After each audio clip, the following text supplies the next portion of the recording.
Good afternoon. I would like to welcome everyone to the Cloud Safe Task Force's Reciprocity event this afternoon. I would like to thank our good friends at ATARC for hosting this. We're going to kick it off with a welcome from Dr. Cedric Sims, who's MITRE's Senior Vice President for Enterprise Innovation and Integration. Cedric?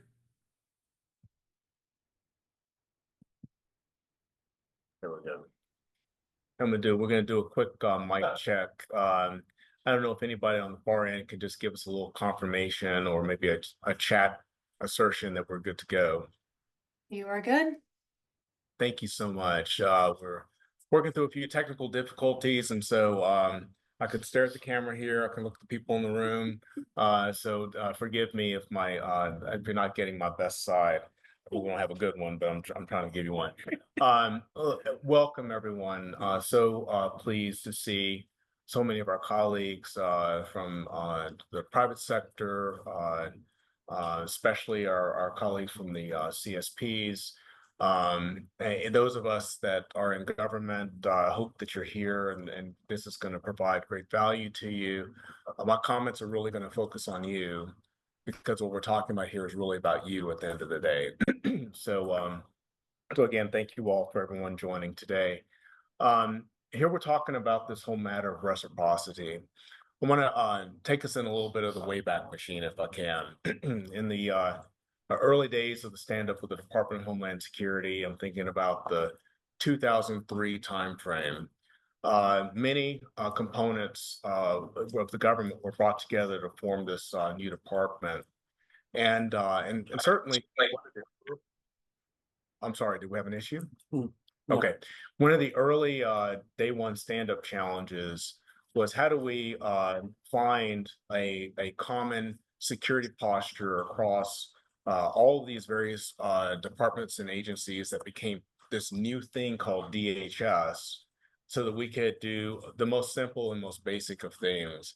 The secretary at the time, Ridge, wanted to be able to send out on day one just an email to every employee of this new department, not only welcoming them, but giving them the charge for this new responsibility in the federal government. It's interesting that here we are in 2024, now dealing with what is virtually the same problem. But the fun part about it is that we're actually looking at this across the whole of our government. And it's a massive challenge. I'll share with you that there were a lot of parochial perspectives in those early days of the department about what one agency needed over another. Every one of the agencies was more than happy to have the department adopt their security controls as the controls for the department. And then there was also a general level of distrust that maybe the practices of one organization were not sufficient to meet the needs of another. It took multiple years to be able to get through the process of actually establishing a common framework, a common baseline, a common purpose, and actually have a one net for the Department of Homeland Security. I'm not here to reflect on whether or not there are similar challenges within DHS today, but I can tell you that in the latter part of my tenure, when I was at the Department of Homeland Security, a tremendous progress had been made, so much so that the mission really was enabled in a way that was necessary for the department to achieve its responsibilities in defending and protecting the citizens of the United States. We have a similar challenge here before us today. We are doing the right things to establish common baselines that we need across our cloud capabilities. We want those common baselines, but what we haven't been able to build in yet is the agility within our practices and our policies, our guidance is coming out of federal agencies that in some respects is actually creating the very impedance that we do not want to have. How do we get there? How do we solve it? We solve it the way we solved it at DHS. You have to get the right people in the room to have the right conversations, boldly, courageously, transparently, and then quite frankly, find those places of compromise that will actually allow us to drive forward and make progress. That's the work that each of you are doing here, involved in the Cloud Safe Task Force. The fact that we have convened multiple times means that we all believe that there is a challenge here that's worth resolving and solving. And I know from many of you that I know from my time, both in my service in government and now my opportunity to serve the government in a different role from the MITRE Corporation, that you are the right people to have this conversation. And I have trust that we're going to be able to make progress in this challenge. So what I would ask you to do, if you can embrace the messiness, embrace, quite frankly, the difficulties, and quite frankly, find that common ground. And let's also be bold and courageous to be able to reflect back to those that are formulating these policies about how the policies need to evolve to enable this. We need to have that honest conversation. I believe we will be doing the best work for our government, for our nation that we can. So I give you that charge, and I support the great work that John and team are doing. I'm glad that we have the opportunity to host you here. I appreciate the opportunity that Dave gave me to come and provide some opening remarks. And I regret that I can't stay for the full meeting because I'm supposed to be on a plane to Miami to talk about CMMC, which happens to be another compliance regime that needs some. I tried to help. Okay. So, but I thank you again so much. Thank you for the time that you're spending with this. Thank you for the time that you're spending with each other. Thank you for the, again, the candor that you all have with each other and the opportunity to have this discussion. So with that, Dave, I'll turn it back over to you. Thank you, Cedric. Really appreciate those remarks. If I could just briefly, before we have our fireside chat, just briefly go over our agenda this afternoon. So what we're going to do is we're going to have a brief fireside chat with some of the founding members of the task force.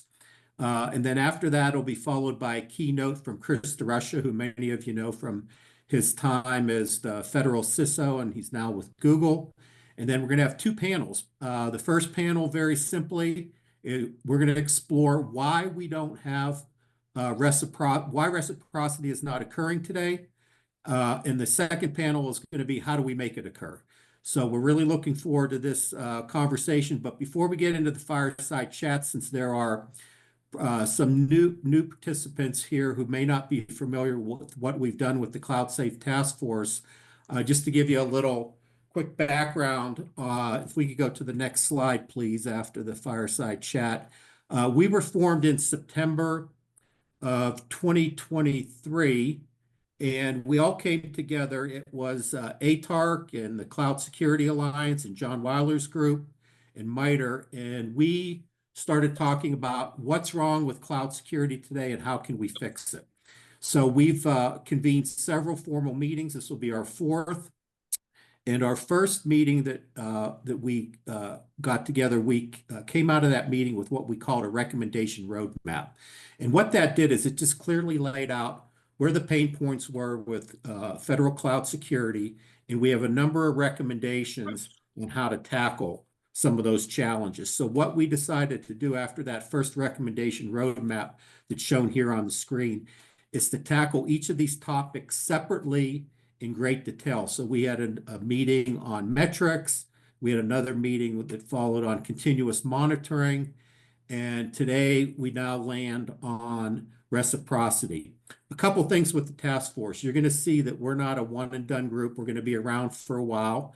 We're trying to position ourselves well with the new administration and the new Congress coming up because we think some of these challenges we have might need to be triggered with some major policy changes, either legislatively or also too with some policy changes that should occur in the executive branch. So for instance, we've called for the Cloud Smart policy to be updated to address some of these challenges. So that's where we're at today. And what I'd like to do then is just now go turn this over to the fireside chat with our key participants. We have Mari and Katie, and then the three Johns. So we're going to refer to them as Weiler, Bergen, and Yo. so that we all don't get confused here. But what I'd like to do is just simply, we're gonna have two questions on this fireside chat before we turn it over to Chris. And the first question is going to be what you think our most important recommendations and accomplishments have been to date. We're going to go down the line. Everyone's going to have a shot at that question. And then we're going to focus on reciprocity in terms of what we want to get out of today's session. John, I see you on the screen there. So if you could talk initially about what you think our key recommendations and accomplishments have been to date with the Cloud Safe Task Force. You mean Weiler, John? Yeah.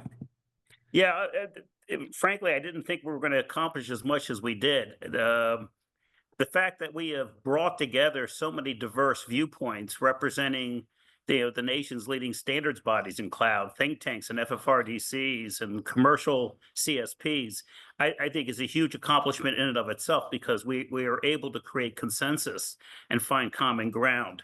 I think the second one is we've gotten the ear of Congress. And Congress has been listening, paying attention, and acting on these recommendations already. So we already have several legislative accomplishments where Congress says, thou shalt have ATO reciprocity. Thou shalt accept across DoD each other's certifications. And we have other efforts moving forward that I think we will also be able to impact. But I think we've, bringing so many people to the table, raising awareness about the issues that still impede the delivery of cloud innovation, I think is really happening. And Dave, I appreciate your leadership, because part of our reason to coming together is you being at the helm. Thank you, John. How about we go to Mari? Your thoughts? Okay, thanks, John. I mean, David. Thank you, John. I hope you can all hear me well. I have to say that this has been a major heartwarming experience for me.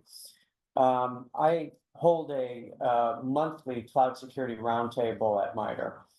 And after one of the last significant cyber breaches in one of our clouds, I called Katie Warren, who works with me regularly. And I said, Katie, I think we're in trouble. We really need to talk about this. And we conducted an entire internal cloud security roundtable on the topic.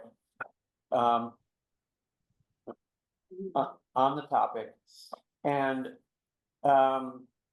the outcome was, and Katie looked at me and she said, we got to do something. And very quickly after that, we got a hold of David. David Bonner, and I continue to tell people that the best thing that we ever did was get David involved, because David has a direct line to the Hill. And what Katie and I realized is we couldn't do this alone.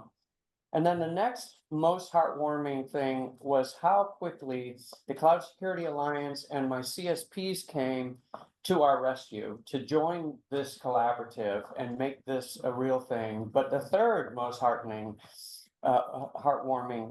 thing is the goodwill that they have shown, and the fact that they are willing to step up and volunteer. And we're going to talk, I hope, a little bit at some point, or you can read about our national cyber feed. The thought that they would actually volunteer their cyber dashboards to a broader collective for the purpose of national cybersecurity is just absolutely phenomenal. So I'm just ecstatic. I know I'm doing the right thing by being on this group, and thank you so much for having me and helping me make it work. Thank you, Mari. Mr. Bergen. Here, I'll move over to Mr. Weiler and sit next to him. So I'll be really brief. I spent a decade in OSD-CIO and then in the Army, and the simple answer is that the critical waste, fraud, and abuse conversation doesn't happen enough. Redoing an application's ATO again and again and again, especially as we look to shared CSP-based controls, right? As we talked about CMMC, which our dear friend just left for, nearly 80% of controls can be met by the CSP, and then you mad lib, right? Find and fill in. That's the right approach, because to be frank, no one can have the security team equivalent to what the large CSPs are offering. And the automation and visibility that can be provided to US Cyber Command or our cyber or someone like that is pretty transformational. So it's the next logical step forward from virtualization, right? Virtualization and the initial move to the cloud are the same thing. A lot of it was bespoke. A lot of it was how John felt, how this John felt, how was it, like how everybody felt themselves and did their own thing. We have to move past that. And that's the next journey, right? We got away from physical servers, love that, to somebody else's computer. And now the next step is, how do I get to somebody else's security that I can trust? And man, is that hard. But all of us do it every day at our homes, right? Right? ADT or those other security services. So how do I get to somebody else's security I can trust? Is the conversation I'm hoping to have. John, thank you. And to that point, you have thousands and thousands of small, medium businesses who just don't have the talent or the expertise. I mean, what a great opportunity would be just to say, here, pick one of these cloud environments and operate here. Can we talk about that for 30 seconds? Yes, please. Okay, so the Deputy Secretary of Defense outgoing has had a number of engagements with CSPs. I know she met with AWS, she met with Microsoft, she met with IBM, she met with Google.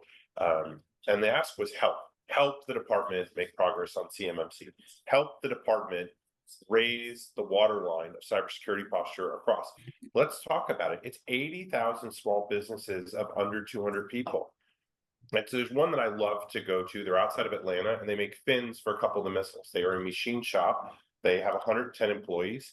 8 of them handle controlled unclassified information and specifications. The rest are shop floor employees being the great engine of democracy. How do we support them? How does an 8-person front office have a security team equivalent to MITRE or Booz Allen or Deloitte or a big consult? They don't. Like, how do we rationalize the need to protect the engine of democracy with the reality of their footprint? And John, 80,000 companies is more than enough for all of the CSPs to work together. We can't touch them all. How do we build that ecosystem where, through fixing the defense industrial base, we actually bring up American industry writ large? Because like 80,000 companies of small business, if you fix it for that company, the odds are you're going to touch 2 or 3 other companies in the community and so on. And so we effectively start to get that critical infrastructure protection up to a level where CISA wants. So CISA's too slow. Like, they're trying, they're nice people. The DoD has the ability to do what CISA doesn't. They can put money on the table. And they have in the past, John, a few years ago, as I was helping stand up CMMC, OSDA and AS created something called Project Spectrum, and said, okay, we'll create a website and point you to all these good resources. That's not what they needed. What that money, that $35 million, we better just, let's go give these cloud capabilities to the small businesses via DISA or some other mechanism, and let them use these services because it's an allowable cost anyway. I mean, ASALT in the Army has issued a contract and awarded 2 providers, and they're going to go through and sponsor it. So I think there are 2 approaches. There you go. They're trying. Gentlemen, thank you. We're going to keep this rolling, and we're going to go over to Katie before we hit Mr. Yo. Thank you, John. Actually, it was a fascinating conversation, and I appreciate every word that you guys say. So, can everybody hear me okay? Because I'm a little bit far away from the speaker. Okay. So I have to go back and footstep something that's already been said, but I think it's worth repeating, which is, in my view, these technology solutions are really all about the people. You bring the right people together, right time, right place. You got this problem in front of you, and you work to solve it. And as Mari mentioned, she and I have been joined at the proverbial hip for a long, long time now at MITRE. Mari's background in cybersecurity is second to none. Okay, and I love and respect everything she says and does. My background is a little more general cloud adoption, how cloud works, things like that. And so when Mari first came to me, I, in the department that I run, have literally collectively decades of experience in impacts and implications behind not only security, but also how much policy drives the decisions you make, how you make them, how things operate, how things work, so forth and so on. And so at the end of the day, we both said, gotta get to Dave. So that's kind of my version of the genesis of what Marty was talking about a few minutes ago. Collectively bringing in all these folks who are sitting around the table, collectively reaching out to government entities and private sector entities and hearing every single one of them acknowledge this is a problem, but we can solve it, has just been an amazing journey. And I'm so appreciative, of being here and being a part of this. So like Mari, like everybody else, I'm very, very excited about the work we've already done. I'm glad we started with the strategy and roadmap because it gives us that guidance, those guardrails, that path forward. I think a lot of people are acknowledging that they just didn't know where to start. And so we have started them down that path. The subsequent summits that we have held have all been phenomenal. Learned something from everybody, influenced, for example, Congress and the White House already. I and the folks in my department take some of the lessons that we learn out of these things and apply them directly when we are working with our government entities or when we're working with the private sector cloud partners that are engaged with us in these activities. Can't wait to see what tomorrow brings. So, Dave. Thank you, back to you. Katie. Thank you, Katie. We're going to go over to Mr. Yo with the Cloud Security Alliance. Hey, all right, guys. Am I having trouble with the video coming up? Well, we see your name, John, and your voice Okay. sounds great. All right, thanks. All right, I think I'm blocked on Zoom, but anyway, it's great to be here too. And Dave, I think that's a good question that it's fair to ask all of us this. I'm going to touch on kind of what others have said, but being a collective voice for the key stakeholders in this, I think has been the most successful thing that I've recognized. We have federal agencies, we have the technology partners, the cloud service providers, and even more, because we know cloud has evolved to all these different technologies, and they've been a part of this journey with us too. 3 PAOs, not to mention that we have the ear of the executive offices, the office of the President of the United States, Congress, and things like that. The recommendations that have come out of this group aren't just coming from 2 or 3 people sitting in a room. They're coming because we have all these major stakeholders involved. And so everything that we've produced at the Cloud Safe Task Force has been that collective voice, which I think is so important.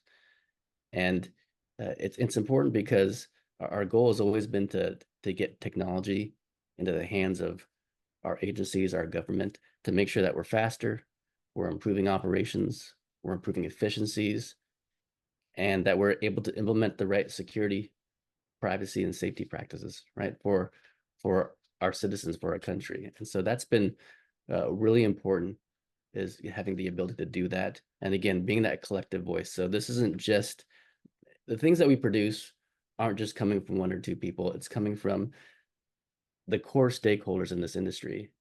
And I think we all find that it's been really important to secure how we use technologies, not just for ourselves, but yeah, we're looking at big pictures for ourselves, for our companies, for our government, and for each other. So it's been pretty cool to see everything come together. Mari, it warms my heart too, but I'm excited to be a part of it. And thanks everybody for being here.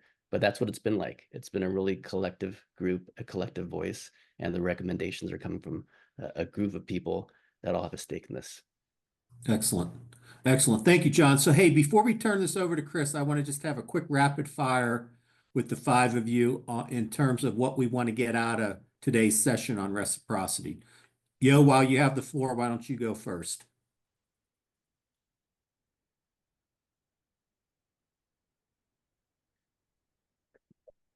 John Yo. John, you that's- there? Yeah.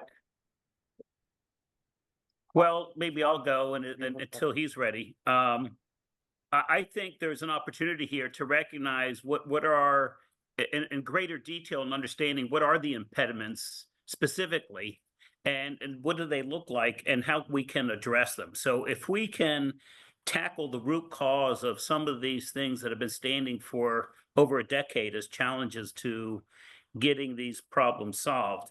I think we can provide some precision as to what the solution would be because we have a full understanding of what the problem is. Thank you, John. I'll go ahead and add, since I'm right next to John. I think we are tackling one of the biggest cost elements in cloud computing at the moment. My understanding from dealing with my cloud providers, like they're my family kind of thing, is that they may have a single control that may have to be assessed and reassessed up to 12 or more times because of the multiple frameworks that they have to assess to. We've got CMMC, we've got FedRAMP, we've got various agencies have their own FISMA implementation, RMF, CSA has a STAR, and there's multiple international, right? And then there's multiple frameworks that result because of inter-industry issues like healthcare, and the privacy issues there, banking. Huge in banking, huge. And so we have a SOC report that comes out of the accounting industry. And these are all, in some cases, separate, different assessors using different controls and writing different reports. So it's a big cost driver. I believe that if we can successfully tackle this, we save the industry, the government, and the cloud provider a ton of money. Thank you, Marty. Mr. Bergen. I think I probably overshared my comments earlier. I agree that it's about consistency and reducing the friction to enable small businesses to compete and win. And I think that's the important part, right? The arsenal of democracy is not built by Raytheon or Boeing. It's built by small manufacturing shops across the country and small innovative technology companies bringing that next HP out of a garage in Palo Alto. So many great examples, and certainly love the large companies, but it's about opening the doors, and the Hill loves to hear how are we making that easier and more cost effective. And that's the message we've got to get to. Thank you, John. All right, Katie. Well, so to follow on to Marty and John Bergen, I think it goes beyond just cost, and John touched on it lightly, which is all this technology is constantly evolving, constantly innovating, constantly changing. And the implications there for the federal government, our own capabilities, for our own economy, for all of those small businesses to participate in all of that. And then when you set the global stage, I recently read a really interesting paper from Canada where their cybersecurity, they start with FedRAMP. They start with US FedRAMP, and then the only thing they want to look at are there differences between FedRAMP and what we want, and that's all we're going to assess on. Much more streamlined, much more cost-effective process, but also something that brings those innovative benefits to the table that much faster. And at the end of the day, while I really am totally in support of things like small businesses and their innovations, and obviously security for the nation and all that kind of stuff, I see no point to wasting everybody's time and energy with this either. We need to be doing this faster. We need to be doing it better. And we need to be doing it in a way that addresses security, addresses the economic impacts, builds those opportunities for innovation and small business. And this will do it across the board. Well said, Thank you, Katie. Katie. Mr. Yo. Hey, thanks. Sorry about that. I think Oh, I there was you are. trying to get my video working. That I got, yeah, my audio stopped, but now I have it all. Dave, can you repeat the question one more time? So just what do you want to get out of today's session on reciprocity? What's key for you, John? Perfect. So I heard at least most of the responses previously, and yeah, all those make a lot of sense too. There's always certainly a huge cost reduction on both sides for the technology partners as well as the agencies that are wanting to adopt them. The ability for reciprocity, I think, is so much more than that. And I know Katie touched on some of that too, but it's not just cost, but it's the ability to automate compliance programs too. I think that's going to be a huge part. So we're not just automating the compliance, but we're automating security. And when we can do it, I think there's so many better ways that we can inherit some of these security capabilities. And it's not just going to be based off of certifications, but there can be potential for a continuous auditing type of thing. So as Awesome. controls improve, the idea is that, hey, now our own the way we adopt these technologies also improves, which means our security posture improves. So I'm looking forward to see how we can do that. I think reciprocity is going to lead to a lot more than just an agreement between two standardized bodies agreeing on how we recognize each other's assessments. It's also going to give us the ability to automate that into our technology platforms, as well as improve security overall. So that'll be a good one to talk about. Hey, All John. right. Yeah. Thank you, John. Thank you, John. Can I Hey, ask a quick question about this?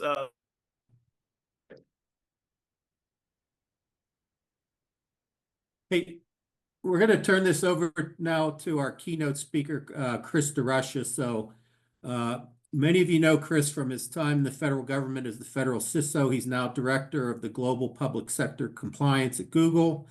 I'd like to welcome Chris. Chris, thank you for joining us. And I also want to thank you for all you did in the administration. You had a lot of accomplishments when you were there, and I loved your hard push on zero trust and all the other areas that you worked on to make our government more secure. So with that, I'd like to turn it over to Chris, and the floor is yours. Great. Thanks, Dave. Wonderful to be here with all of you. And, you know, it's I've been out for about almost 5 months now. And it's, you know, it is weird sometimes to kind of look back at all of the things that I think we accomplished as a community. You know, the administration's theme was really, we did everything as a community, try to do public comment on everything almost to a fault, where we were ensuring that everything we did was coming from the voices of industry and those implementing the policy. So thanks for those words. And, you know, I think that there's a lot of body of work, and I'm excited to see what this next administration does to build off of that. And, you know, we're all excited to support whatever comes next. Look, you know, I love the fact that we're having a whole half-day session here, largely focused on authority to operate and reciprocity. You know, the blocking and tackling of government is actually where you have the most impact, right? I mean, it's things like this that, as everybody who spoke before me was articulating with some more specifics, these are the things that make for good government or bad government, right? And I think oftentimes the things that seem obvious and feel obvious, you know, there's a lot to unpack behind them. And so when we're talking about reciprocity, which is essentially enabling one federal agency or even component inside the same agency to reuse another's assessment and give full access to all the underlying evidence presented to the, you know, first authorizing official, that seems and feels like something that's really obvious. But fact is, you know, as mentioned, we've been talking about this for quite some time. And there's very specific and clear direction from where Congress wants to head. You know, former CIO of Department of Defense, John Sherman, has been very clear on this earlier this year before he departed his post. And you saw executive support from the Secretary's office there, and really saying, like, first order principle is reciprocity. You can see this reflected in Biden administration's FedRAMP reform, OMB M2415, which was finalized and issued earlier this year. Yeah, these are really the authoritative sources, the authoritative people all saying the same thing. So what's going on, right? And the answer is a lot's going on. And what I appreciate about what we're doing here today is we're going to talk about the various problems. And I think we have to get the barriers on the table. And, you know, like, we may have feelings about why this hasn't been done yet and how it should have been and frustrations behind that. But I also think there's quite a bit of legitimate reasons that this hasn't taken off. And so I think this focus on problem identification up front is going to be really important. So, you know, I look forward to that piece of this. But then, you know, getting into the solutioning, and I'll rejoin, I know, for that portion. So I'm really looking forward to doing that. But let me spend the next few minutes here before we get into the details and the specifics to try to set the stage for this conversation. Right? It's something very specific, but, you know, we got to not just put all these issues on the table because it's good good government. The reality is technology advancements are moving faster than we've ever seen, and in a almost scary exponential way. And the people who are not waiting to think about what that means for them are our adversaries and those looking to leverage that technology to do us harm. And, you know, they're not waiting days to leverage the technology, but we're waiting months and often years to get that technology into the hands of the public sector and then defenders. Right? That's why this matters.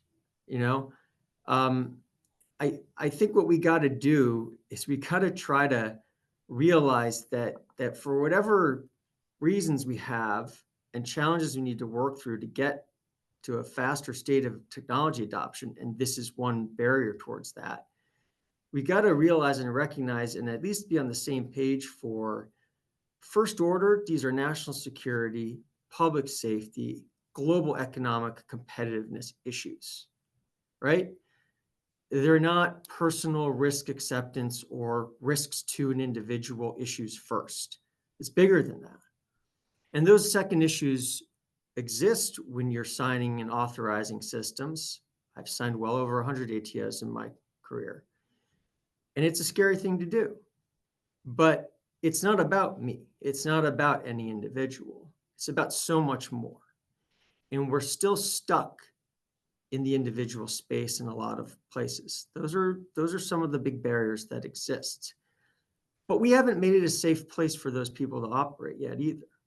So we got to talk about that, right? We got to bring that stuff out onto the table, because the reality is, like, until we make it a safe thing to do, it's going to be really hard for people to see it as a national security, public safety, or global economic competitiveness thing first, because their own personal livelihood may be at stake, and that may drive them towards sort of making what they feel is the only decision they can make. So we got to support them. We got to think about this as a collective problem to solve if we want to say the thing that I just said and agree that that's right. We have to work as a community to address that. But, you know, like, as was already stated, it just, the current state and posture just doesn't make a lot of sense. I mean, we're, you know, by reviewing existing accreditations and risk acceptance decisions and artifacts, pen test results, I mean, all we're saying is, like, we don't need to have the same individuals or hire the same assessors, which is really honestly mostly what's happening, to assess the same technology 10 different times, right? That's not effective. And definitely we talk a lot about, I'm sure we will more today, you know, the cost saving side of it all.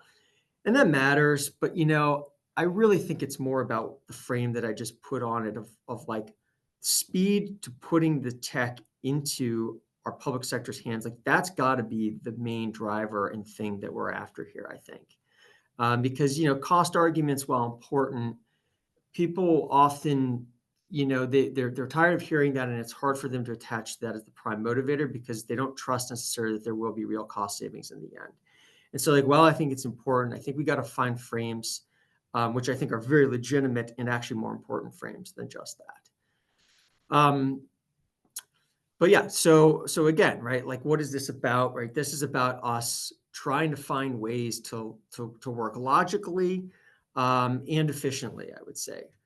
And I'd say that, I think somebody mentioned FedRAMP already. You know, there's a methodology and a system out there with FedRAMP that is kind of this, right? I mean, federal agencies can review and reuse security packages that are designated as authorized in the FedRAMP marketplace. And in fact, it doesn't just need to be the former JAB and now the revamped FedRAMP board that's the ones approving that. You know, agencies can conduct their own review of a CSP service and granted authority to operate, and that can be submitted to the GSA-run FedRAMP Program Management Office, and they'll do their validation and can give an authorization as well, right? So again, like, people focus a lot on the jab, and a former jab and the board, but like there's plenty of other pathways and ways for us to expand out.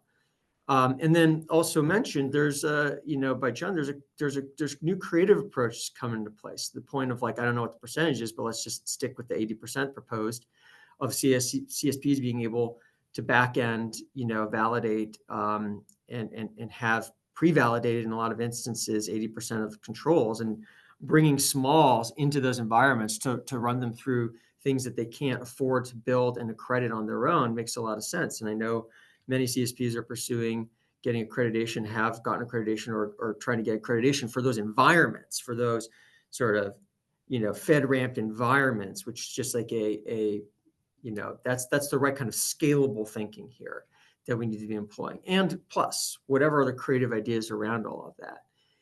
But I think too often the willingness to kind of share risk or say like that's sufficient risk assessment that I wasn't involved in, but I'll accept, is generally been the, former JAB approved FedRAMP packages. I mean, just for the most part, we don't have this debate of reciprocity. We don't have this concerns of reciprocity. Agencies are grabbing those and leveraging them. Whether or not they fully trust it's all been vetted, I think that they largely have, which is a big part of it, the trust in the process.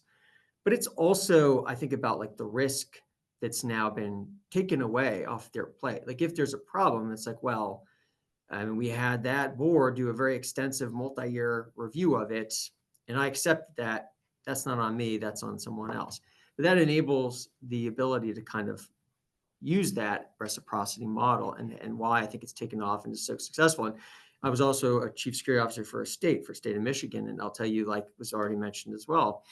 Yeah, I mean, a starting point, if I had a FedRAMP CSP I was working with, we could accept and like all of those controls and then build off of whatever data and code and application layer things that we were bringing in and above and beyond, and then whatever controls we were responsible for, which you just could reduce to that and not have to spend a full year revalidating something that people with more resources and expertise and skills had already validated, and or at least equal.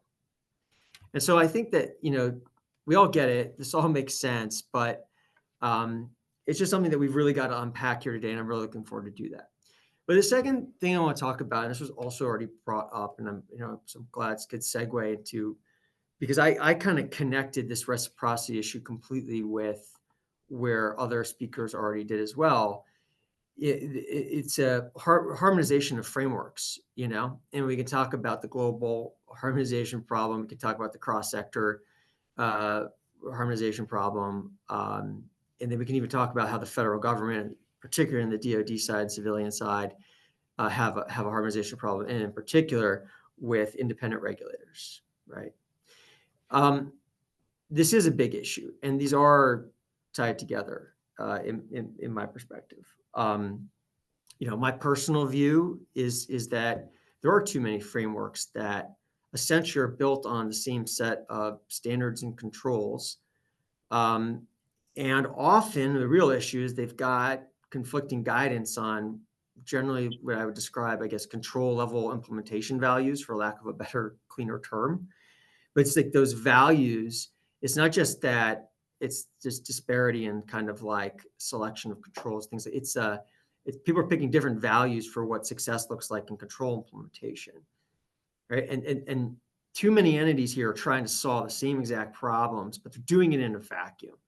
They're doing it in a vacuum, and they're doing it with varying levels of skills and expertise and awareness on broader technology trends and like what is actually maybe a more efficient security outcome and approach than to what they may be privy or aware of, because they have limited resources available to them and maybe tight timelines, and they feel like because they have the statutory ability to do this, that they must do it on their own.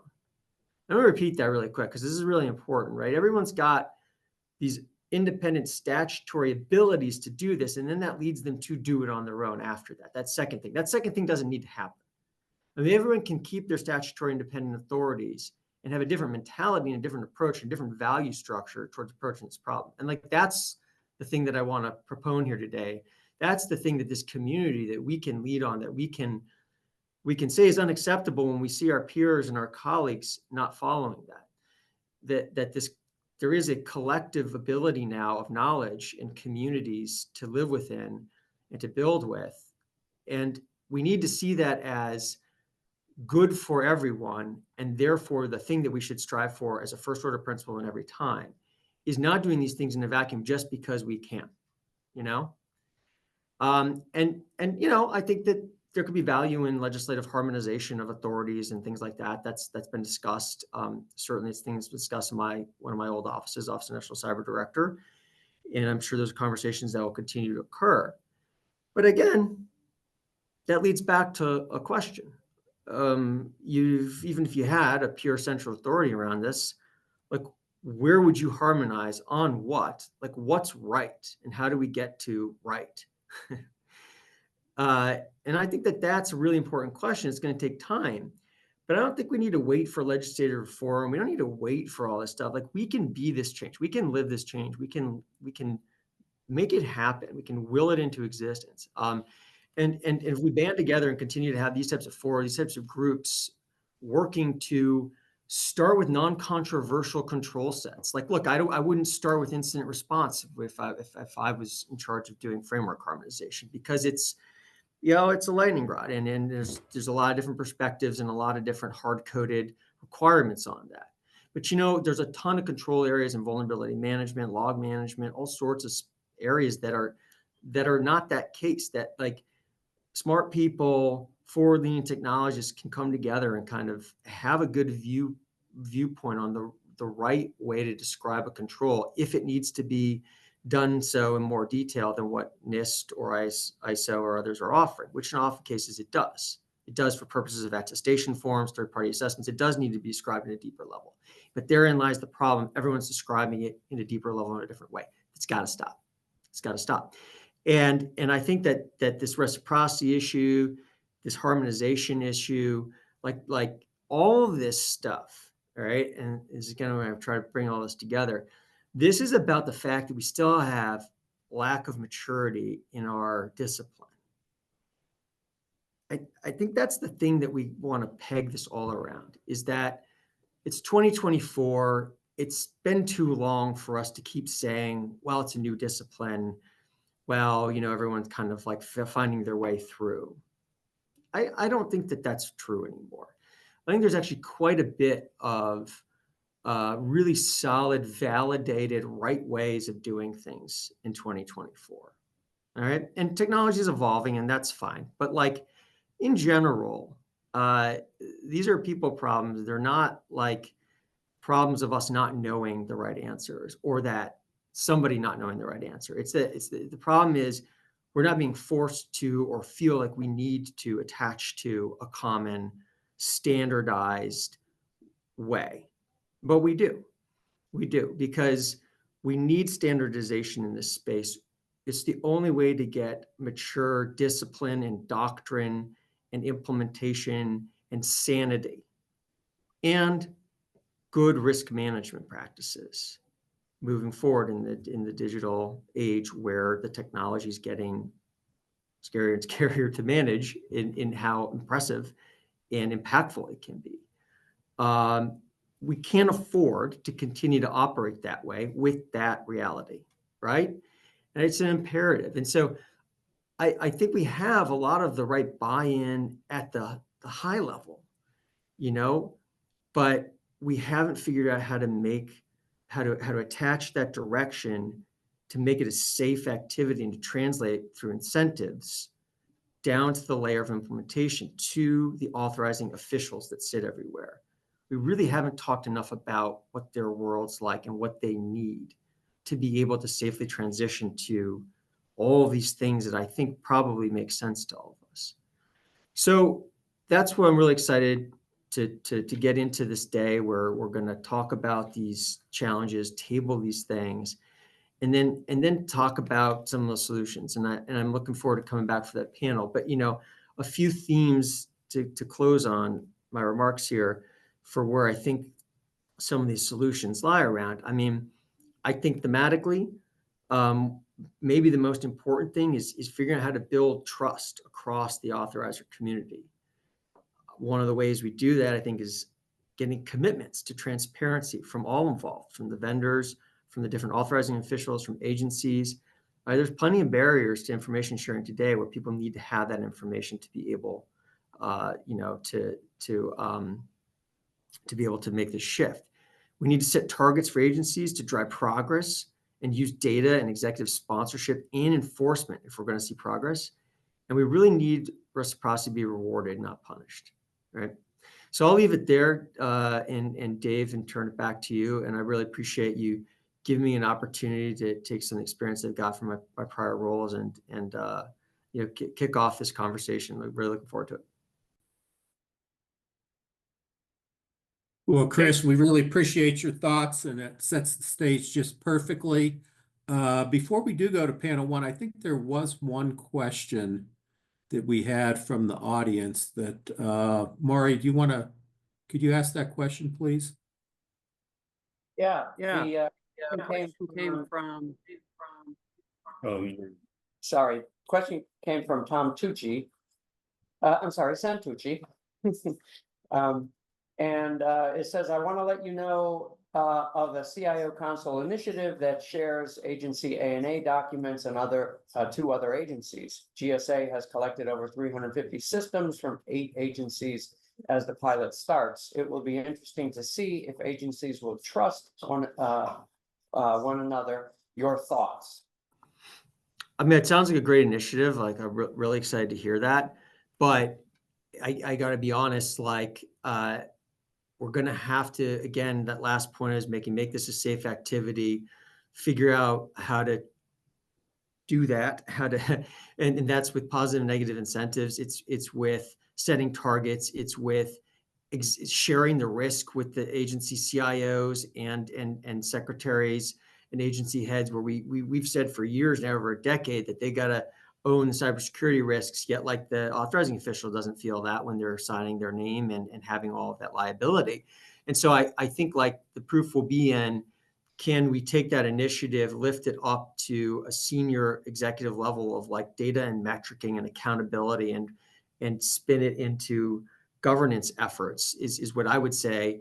And I would recommend back to you, like if I was still a federal CISO, I want to grab that and pull that maybe into FISMA metrics or some place where I would have an ability to capture data on a regular basis and use my peer relationships, and when I needed them, my deputy secretary reach to hold accountability to the progress that I wanted to see. So I love the initiative, and I think that all that other stuff's got to happen along with it for it to really bear fruit.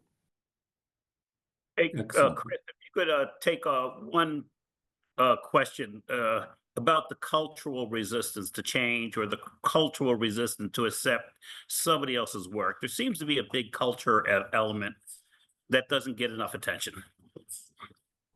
Yeah, and look, I mean, honestly, like at a human level, like I was trying to, some of this is behavioral, some of this is like, it's about us, you try not to do that. You try to make it about the mission, but it's about us often. And I don't think it's an intentional thing. I think it's a natural human instinctual thing of preservation. And so culturally, like, I don't know what you did. I know what I do. I have no idea what you did. It's that simple. And if we're going to like ask someone to just trust without full verification, or like what is a sufficient amount of verification plus some sharing of the risk and reduction of liability, I think is the formula actually, because I don't think it can be full verification, because then you're just doing the whole thing again yourself. And so it's like, that's my big thing on that is culturally, like, where's that balance? Like, what's enough verification and validation to make an authorizing official feel comfortable? And if that's like up to a point of they're never going to, then what do we need to change an incentive structure and a liability protection structure for those individuals to just change the system, right? And I mean, so if that's where legislative reform or other things need to eventually come into play, I don't know. But if there's too much, like I've heard authorizing officials say, like, I could go to jail. It's like, well, maybe you shouldn't. Maybe in 2024, we shouldn't put that on you anymore because it's not working. Because if that's the thing that's preventing us from like solving national security and public safety and economic competitive issues in this century, then shame on us for not fixing it, right? And you know what I mean? Like, I think that's the thing we got to uncover today. We need to have a frank conversation about putting these real barriers, the real ones on the table, and seeing if there's anything we can do about it. Excellent. Thank you. Thank you, Chris. And we look forward to having you back on that second panel. And Mari, I'm going to turn this over to you and Weiler for panel number 1.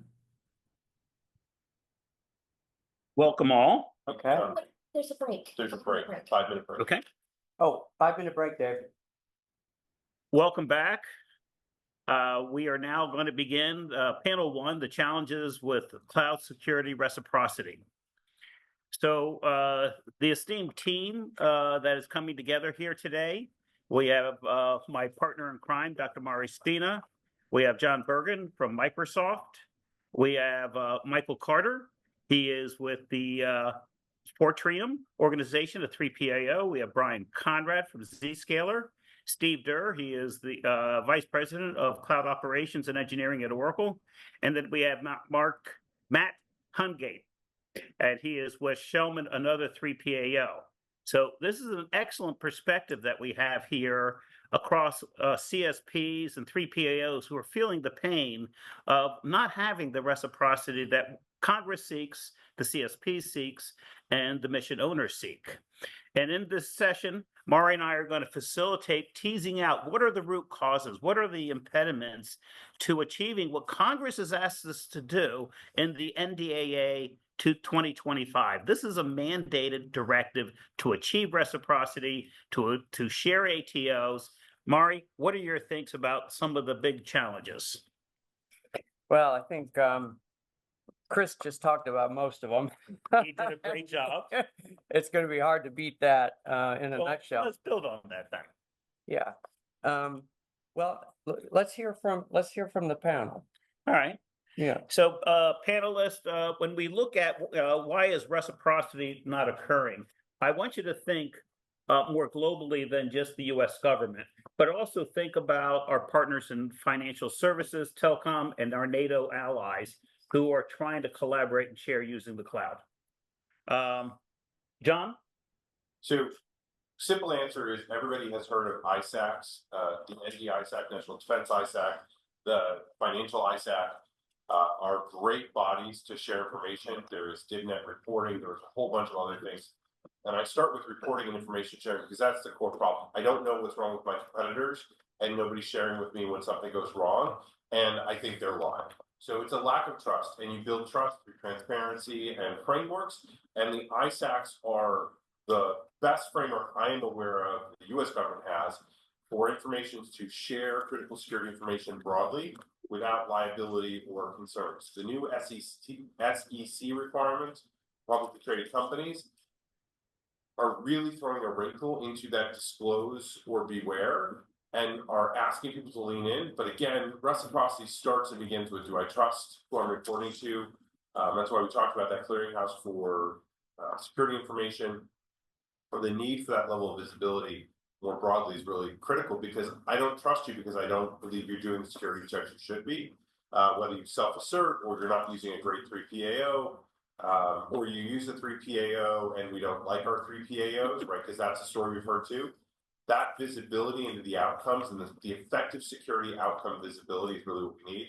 Are you breached? Are you at risk? Are you taking the steps you need to do? And can I independently validate that you're doing the right things? That to me is the transparency nirvana where reciprocity starts to work because I'm no longer trusting.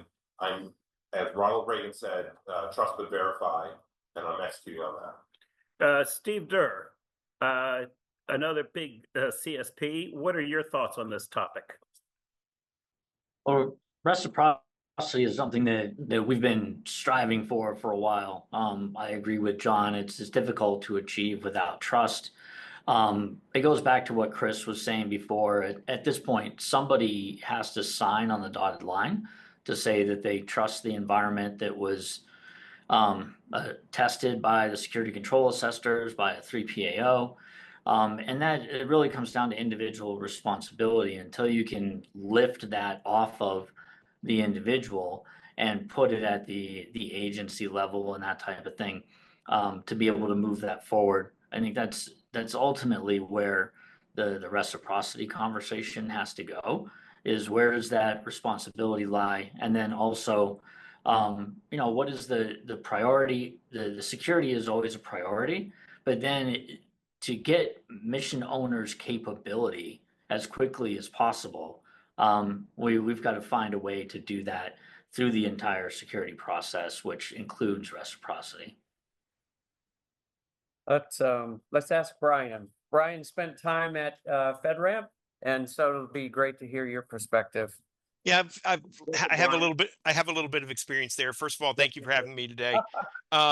So the challenge that we had is, or the challenge that was experienced in the federal government is that the OMB memo, or the recent OMB memo, and the FedRAMP legislation that was passed almost 2 years ago is trying to solve is this presumption of adequacy. Is once a system is FedRAMP authorized, any subsequent authorizing official should be able to pick up that information and run with it. And that level of trust has not necessarily been in the federal government up until, and it's still not there, I don't think. But that's a huge mountain to climb with that trust. Not to necessarily throw shade on the former JAB, but in looking at external services, the JAB required cloud providers who were using external services to use services that had a JAB authorization at the same level. And so that inherently causes a problem in trust of agency authorizations, or cloud providers that were done through the agency authorization process, where the existing JAB was saying that yes, it's FedRAMP authorized, however, pause for effect, we have to make sure that any external services cloud providers using has a JAB authorization. And that was problematic in ensuring that there's a level of trust across, let's say, FedRAMP authorizations. But again, with the memo, the recent FedRAMP memo that OMB put out, trying to establish that presumption of adequacy, that once a cloud has a FedRAMP authorization, obviously there's due diligence that every AO needs to do. But I'm hopeful that that's going to go a long way in alleviating some of this problem. Thank you. Let's get a 3PAO voice in this. Mari? Matt Hungate? Yeah, so from a 3PO's perspective, I mean, I think when we look at compliance, historically, it's kind of been inherently rigid, meaning that, again, that there's not a lot of flexibility and standards, mainly because you have government agencies or even whole industries that have their own unique risks, their own unique kind of requirements that they aren't really willing to budge on. So I think kind of changing that mindset is really going to be critical. And we're already seeing that at the state and local level with organizations like StateRAMP, organizations like TexRAMP, where they've already come out and said, we are recognizing FedRAMP authorizations. You don't have to do any other work. No other reports need to be issued by a 3PAO. Give us the same report that was issued for FedRAMP, and we'll authorize you off of that. And then TexRAMP is even taking it another step farther, where they're actually starting with some of the commercial certifications, such as a SOC 2 or ISO 27001, and they're saying, again, that's the baseline. We don't want to have you redo an assessment against what you've already been assessed against. We'll take what you've already given to us as part of your SOC 2 or ISO, and then we'll assess you on additional requirements if we don't think that that's sufficient. So I think kind of having a baseline and enforcing that baseline, and then if you do have other unique risk considerations, kind of assessing that on top of what was already performed versus kind of reinventing the wheel and having organizations kind of undergo multiple assessments. I think that's going to be critical as we look into the future for kind of the cross kind of relationship between commercial and the government. Awesome. Let's go to Michael. So I think one of the things that, outside of what everybody else has mentioned so far, one of the things to keep in mind, FedRAMP introduced the concept of 3POs. So they brought us in as a 3PO to come in and do the independent assessment.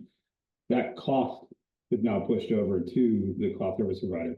So agencies still want to have their kind of hand in the pot and say, hey, I want to do a review myself, because they're not used to being on the outside looking in. So you got this 3PO assessment coming in, looking at the entire boundary, validating everything's legit, producing the report. they want to get involved. They want to ask the questions. So therefore, whenever we present a package to, you know, that sponsor agency the first time, we do get a lot of questions back. But that second, third, fourth agency that's granting the ATO, they kind of just feel, you know, I'm not in the loop. I don't understand everything properly. So I think it's taken time for them to fully understand that, hey, this process is pretty rigid. There's a lot of steps that go into play here. A lot of checks and balances from the CSB side in preparation, 3PO side on the actual assessment side. So I feel like it's getting there, but it's taken a lot of time, as Brian and Connor pointed out, with the memo coming out with the presumed adequacy and all that. I'm optimistic that it'll get better, but it's definitely been a challenge so far. Awesome. Let's go to the next major topic question. So we want to look at what are some of the impediments within industry, call it inter-industry, and within agencies, and then internationally. So let's address specifically, if we can, inter-industry. So the Telecom, the Yeah. financial services Right. market, healthcare, I mean, they have large cloud efforts also. Is there a difference in how they're assessing cloud than what FedRAMP? And if they are different, why and should they be? Yeah, so let's see, John Bergen, what do you think on that? Interagency issues, impediments. Inter-industry, I'm sorry, inter-industry, inter-industry. you know, commercial industries. I mean, Sorry. again, I go back to the ISACs being the driver for a way to do that. I think DIVNet reporting, defense industrial base reporting, is the simplest way to get there. But it's really, really cumbersome because I have an issue or Hazim has an issue and they send a note in and we say, here's the thing, and then DIVNet percolates it out with its labeling, or the ISAC sends it out. It's not easy, it's not self-service, and it's not robust and transparent. When you look at bank fraud, the large banking institutions are much faster. How do we take the opportunity to take the effort we've put into check fraud and put that into cybersecurity incidents? Like, we don't need to be creative. We need to be duplicative and rip off and deploy. Like good old-fashioned R&D, rip off and deploy. Like, check fraud is the greatest example of things people understand that we don't leverage going forward. None of this is hard. It's about alignment. And I think, to Brian's point, we need a government agency who will sponsor this activity and be the shepherd, while we align behind the shepherd's kind of guidance, where we go through some authorized government activity, because industry can't self-regulate. That is correct. We've learned that with the old 800-171 self-attestations. It doesn't work. You can't trust, you have to verify. Now, so Steve Durr, let me ask you something as a national security wonk. I don't know if your group is dealing with any of these NATO discussions that have been going on about reciprocity and other matters. Oh, okay. The last one. Oh, I'm sorry. But you know, when you look at the larger extrapolating from intra and inter industries and intra government agencies, and we expand that discussion into the NATOs and the Five Eyes. I mean, it seems like the same problems, but in a different color. What are your thoughts on that? Can we collaborate with NATO? Are they willing to accept our certifications? Are they willing to do the same? Yeah, I think, you know, the short answer is not really, because they don't map directly. So there's no global standard at the NATO level for NATO alliance countries to adhere to that says these are the common security controls across all of these areas. This is the common nomenclature that we're going to use to define data sets and data protection levels. On the US government side, we have all of the different impact levels, impact level 2, impact level 4 or 5, CUI, NSS, you know, pick your favorite acronym. When you get into the NATO environment, you get into NATO restricted, different confidentiality and secret standards, releasable, not releasable. So it gets very complicated when you try to define a specific data set and then look to wrap controls around that specific data set, and then have everybody across the planet adhere to those that are NATO members. You know, good luck with that. So I think, you know, we're having a heck of a time trying to do that just within the US, across US DoD, Army, Navy, Air Force, across the intelligence community aspects of it.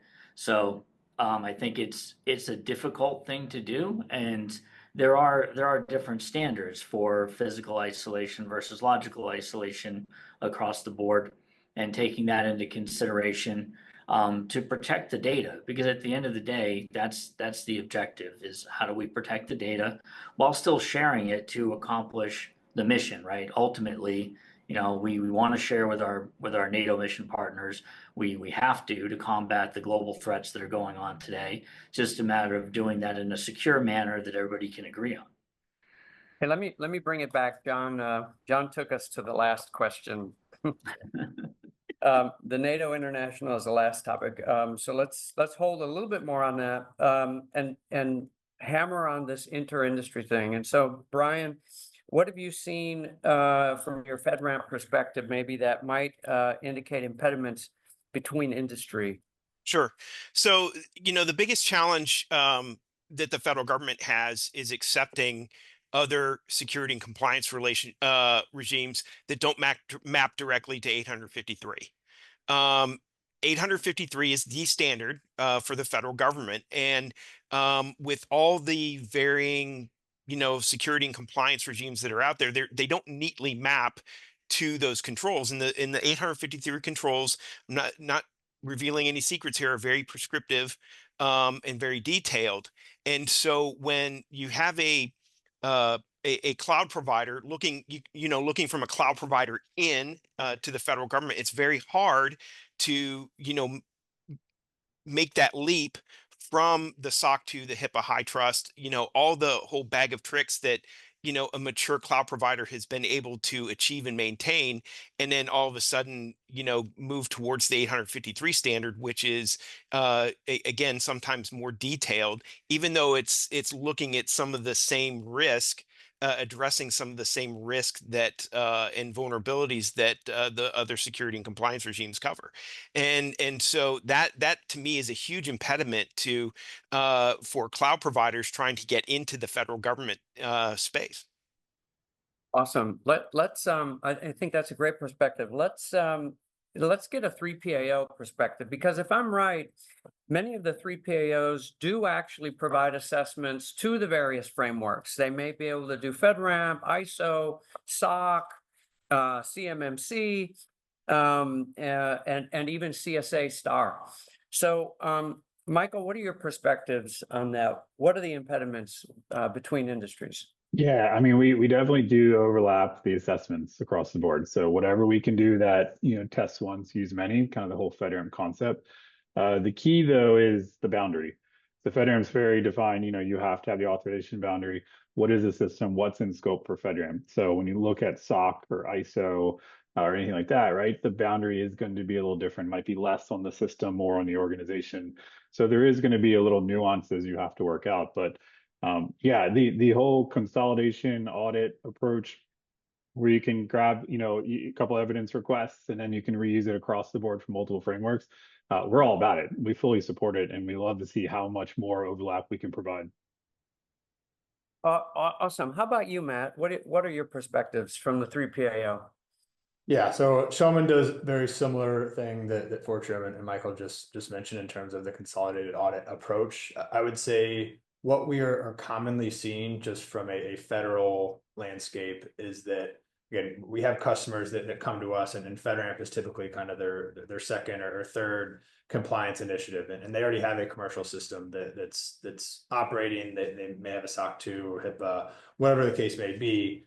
And then they come to us and say, well, we want to combine the SOC 2 and the FedRAMP assessment. And I would say 9 times out of the 10, the systems are separate. So that's kind of what Michael was getting at, where when the scope is separate, there's only so much you can leverage. And I know OMB and FedRAMP recently came out with the memo this summer about modernizing FedRAMP, and they stated in that memo that they don't want to encourage separate systems. That they want a single system that cloud service providers can offer to both commercial customers and federal customers. But when you really get down into the details, it comes down to cost, right? Where again, they're operating these commercial systems at a much lower cost. And this isn't just the assessment cost. That's really just a small percentage of the cost that it takes to operate a system, where their customers aren't willing to pay 5, 10, 15, 20% more to use a FedRAMP system when their commercial system is sufficient. And most of that cost is from maintaining the continuous monitoring requirements, having personnel on staff to handle and update documentation. So I think from that perspective, I think the federal government is kind of shooting itself in the foot with all of these additional requirements, when we could, kind of going back to what I was referring earlier on the tech SRAMP side of the house, we can kind of leverage kind of the baseline approach from a SOC 2 ISO, and then kind of layer on federal requirements on top of that. I think that would make things a little bit more easier for the private sector. Wait, that's where you go. John Bergen, you seem to have some thoughts here. So just a super quick question. I want to separate, and Brian Conrad, I'm looking at you, the administrivia requirements of paperwork that we've got to do to be compliant, quote unquote, and the security, sorry, to the That's prior one speaker, and the security component of effective security outcomes, which you also called out. So I guess first question to you, and then the second question to Brian is, Brian, like how do we balance the two? Because I'm worried that I'm spending more on administrivia than security outcomes as a small business. And the paperwork burden is easily $300,000 to $500,000 in year one for a company to come up and get CMMC compliant as a simple answer. So I guess that's my question: is how are you balancing the two? So you said both in one breath. I think they're very different things. That was for Brian, right? Yeah. Well, or anybody. Speaker first, and then to Matt, Brian Matt, and then Brian. Okay. Yeah. Yeah, so from, I mean, again, a 3PAO's perspective, we don't necessarily have insight into all the back end kind of work that goes into prepping a system. But yeah, I can certainly say from a documentation perspective that is a large majority of kind of the work, where that, I think, to be honest, that's where compliance gets a bad name, is especially in the FedRAMP world, where when you're updating and developing 500-page system security plans, you're not really adding to the security of the system. Because I mean, at the end of the day, you're likely going to be updating controls possibly, twice or two or three times a year, and you have to go back and update the documentation once those controls are updated. So I think the automation component that FedRAMP is moving to with OSCA will certainly help some of that. I still think there's going to be a large burden on the kind of administrative type of activities that come with FedRAMP. But yeah, I think the documentation issue is definitely a problem that needs to be solved as well.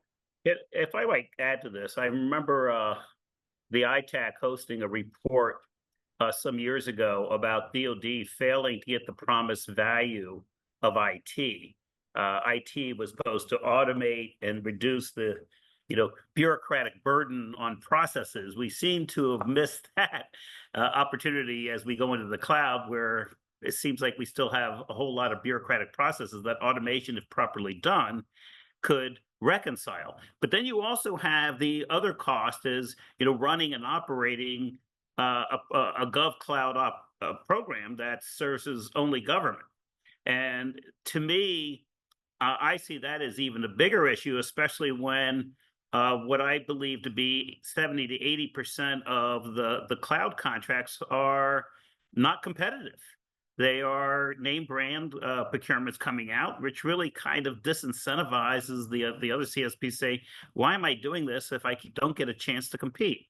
And we saw this with legacy C2 S still being used, even though C2E is available today and has been available, where people are saying, "Oh, I still want to buy Cloud X." So I think the competitive process can help reconcile these. And automation can seriously reduce the amount of paperwork and burden that not only the 4 CSPs, but any other innovator trying to come into public sector is going to have to deal with. Thanks, John. Let's get Brian's perspective on John Bergen's question. John, can you repeat your question, please? It was the burden of administrivia. So the question is, package development and review versus effective security evaluation. Managing, and how you're juxtaposing those two competing priorities, right? And SSP is not a statement of effective security. Okay. You know, there has to be a starting point for anybody who's authorizing a system to be able to look and understand what the system is and what it does and how it addresses and how the controls are implemented. You know, if there's a simpler way to do that, I think you know, all cloud providers would be happy to hear that. And I think that's something that that would benefit not just the government but commercial providers as well. But you know, there has to be a starting point to understand exactly what the security of the system is.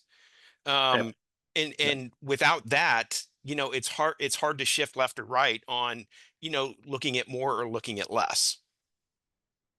Awesome, thanks, Brian. Let me ask Michael Carter to kind of pull on that thread. If all it was administrivia, if you could truly assess one control once, and then administratively demonstrate how it applies to all the other frameworks, right? That might not be so bad. That right. would be harmonization. Michael, have you ever had a case as a 3PAO where you had a cloud provider, you assessed a certain control, and then you wanted to reuse it through multiple framework assessments, right? Like from FedRAMP to SOC 2 to ISO Or by DHS's process. or some other agency, and you made the case that, hey, we already assessed this last year or last month or some time ago in this other assessment, we're just bringing it forward, we didn't reassess it again. Yep. Has that not worked?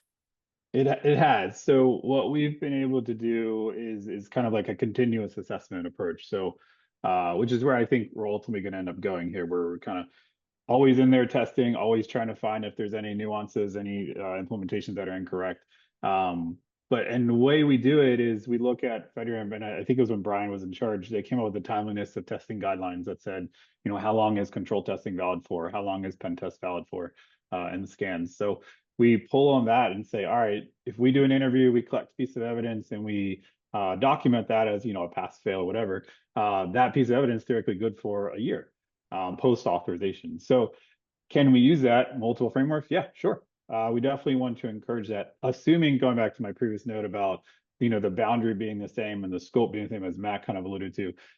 Yeah, we definitely would want to reuse it and stop asking the question over and over, because I can't imagine what it's like on the CSP side, where you're getting a request for evidence and then 3 months later you're getting the same request for the same piece of evidence for a different framework, and then 2 months later another one, the same thing. So it's got to be ridiculous on their side. So however we can pull that forward and do it once and reuse it multiple times, we're all about it.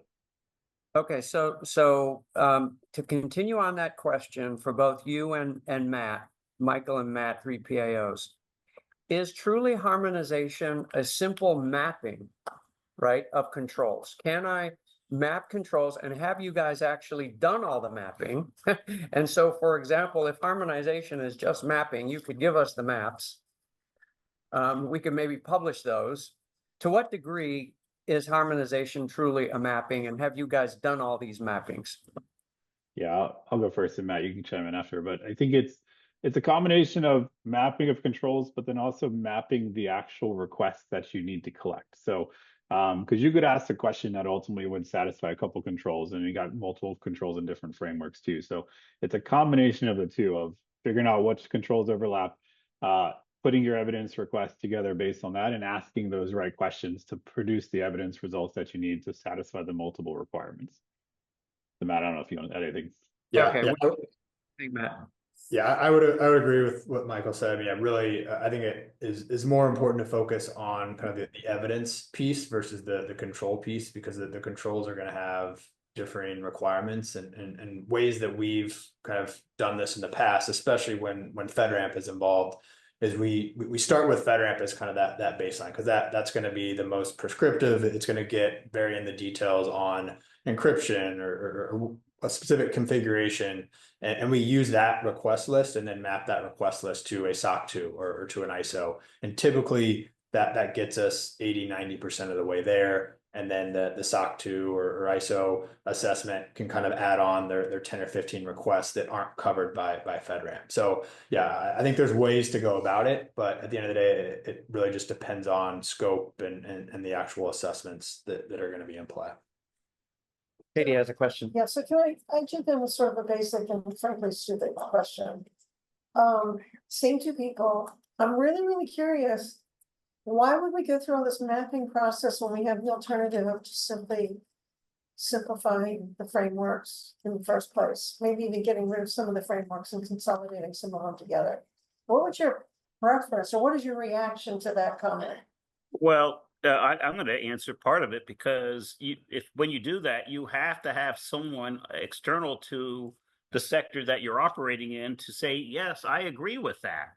You're not going to get NATO to say, yes, oh, we're going to use your framework instead. No. So I think what you're suggesting makes sense if there is a consensus organization that can force that agreement. But to say which one, who gets to be the king? Well, I'm in theory world right now. No, but I get it. In reality, folks have spent years building out their frameworks for their trust concerns and threat levels and threat profiles. And the whole process of getting to that point of their consensus within their ecosystem took an immense amount of effort and collaboration. Now we're saying, throw that all away, accept this instead. So we don't want, especially in national security, and folks that, people like myself say, oh yeah, sure, that makes sense, but I have to go back, track all these decisions that we made and make sure those concerns and threat levels are being addressed. So you still have to back walk where you were to get to where you want to be. It's a challenge. That's why we're probably not where we are today. Anybody on the panel want to? Yeah, I'll give an example. So it's been a few years now, but we went and talked to the NERC folks for critical infrastructure protection and basically said, we went with a couple of different CSPs, like the big cloud providers, and said, look, they got FedRAMP authorization. Why could you not leverage that to meet all the NERC requirements? And we started on this path. It was great. Everyone was cordial. It was a fantastic conversation. And then it was, no, we're going to keep our own path because that's what we do. We're used to it. We feel comfortable with our auditors doing that review, and it kind of just stopped dead in its tracks. And I'm not exactly sure the full justification as to why, but I think it's a culture change where they don't want to give it up and go with FedRAMP and say, hey, yeah, that's the high bar, because they had no part in it. So they basically just kind of pushed us out and stopped inviting us to all those meetings. Anybody else have a hot answer on that? Because we do need to get to the next question. We got plenty of time. No, we're done at 3, right? 3:10. It's Okay. 3:30. Okay. have plenty of So anyone else on the panel want to look at that? Talk about that? And by the way, I do buy the cultural argument that, It's it's not there, right? I think it's the bigger problem. Okay. Let's try the next question anyway. Okay, so that was between industries, and that brought up between frameworks. Let's talk about within the government, right? And between government agencies, right? And so, that just to set the tone, right? So that we have FedRAMP for the general Fed, but DoD has its own FedRAMP, right? It's FedRAMP Plus, and they do their own assessments while they do leverage FedRAMP. So does No, there not is anymore. there not anymore? Let's be clear. There is no equivalency between DoD standards and FedRAMP when the rule gets published in the Federal Register. You cannot have equivalency between the regimes. So the memo that exists today goes away December 16th when that's published in the Federal Register. So yes, what you're saying is true in the moment, but in less than a month, it will not be true. And the concept of equivalency or whatever, the rationalization of like impact level, which is what DoD calls it, being FedRAMP Plus, like that's a polite conversation topic, but it's no longer a real thing. And they're severing any dependency on FedRAMP formally in the fall because of a failure to deliver. Like it's a clear, like it's not fast enough, it's not consistent enough. And as we look at Congresswoman Nancy Mace's recent statements, the future of FedRAMP is going to be written in her language. That's who I would look to for the future. So one of the things that the ITAC has been doing is regular coordination with House Oversight Committee, the HAS, the SAS, and the appropriators on these issues. And frankly, Congress has a really big vote on these issues, and getting Congress to provide clarity on what the challenges are and the direction that needs to be to match that those issues, I think is going to be important. Unfortunately, people who make it to Congress aren't necessarily the kind of technical levels of experience that we're having at this table today. So maybe one of the things that we can do to help advance this is capture these insights, put it into congressional-like language so that they can respond accordingly, so that they have an understanding that there is a high level of consensus among the CSPs. There's a high level of consensus among the standards bodies, i.e. like NIST and CSA. There's a high level of concurrence among the government's FFRDCs and nonprofit research institutes. If we can embody that and put it into something for Congress to bite onto and saying, and if you don't do this, these are the consequences of this inaction. And I find in our work over the past 10, 15 years that providing clarity as to what the consequences are of indecision or lack of action helps move things forward. Okay, now that is a great sounding solution. Katie, can you take it up when it comes to your panel? Good, thank you, John. That was beautiful. I'm sorry, but this is fast breaking news in the world of government regulation. Yes. 30 days. Okay, so let's talk about why is that? Why is that memo coming out? Or I'm sorry, why is that new Federal Register posting coming? And why does DOD not accept? Why is DOD not going to accept FedRAMP? That's a Dave McKeon question, right? No, so sort of. So the journey started 7 years ago when Moana was fresh in our minds, and the second one is coming out at the same time. So as we think about CMMC, think Moana and think about the journey to a better future where you have to fight evil demons. So 7 years ago, the Department of Defense said, you've got to make these progress statements, we've got to increase security. And they started down the road of building a framework to do that with defense industrial base. And Mari, they did exactly what you said. They went to an industry vertical and said, let's focus on excellence in our vertical and make our lives better. Cool. Love that focus, love that energy. 7 years later, after a 24-month rulemaking process-ish, we're going to see the rule published. Making changes to federal acquisition regulations is incredibly cumbersome, thank God, is incredibly time-consuming and involves lots of rigorous public comment, thank God.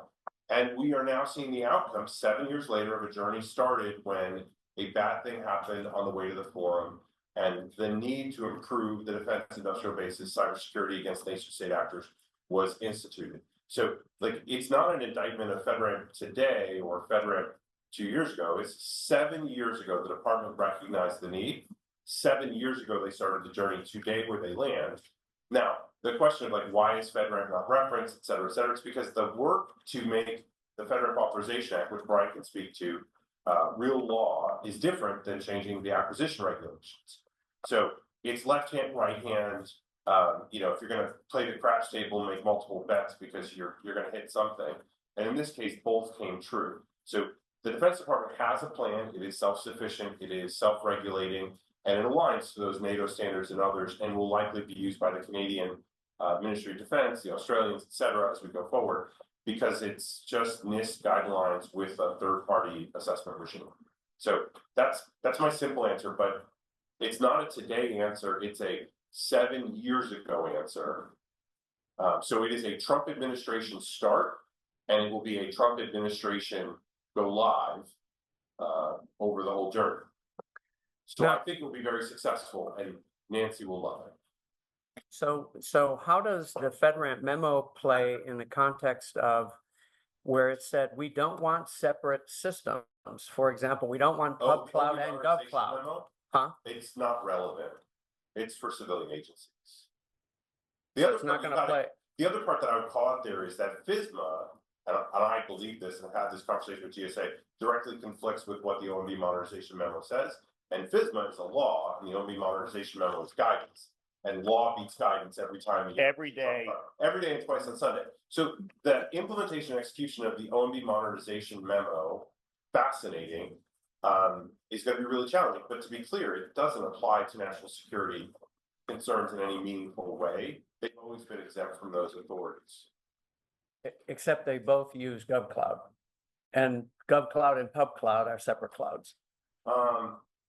So for Amazon, I won't speak for them, but for Microsoft, our government cloud is designed around DoD and ITAR requirements. So DoD and State Department, specifically around arms regulations and citizenship and all of those compliance requirements. That's different than everybody else's. I would say, like, I'm not going to speak for other clouds. We run two separate hardware infrastructures because all DoD emails effectively come out of Microsoft. And so we take it very, very seriously, and we meet DoD requirements because they are our largest customer. So I'm a little different, but I would look to the other CSPs to speak about how, I mean, Oracle runs a ton of fantastic data centers dedicated to government requirements because the Air Force and the Fourth Estate operate all of their financial transactions on Oracle, as an example.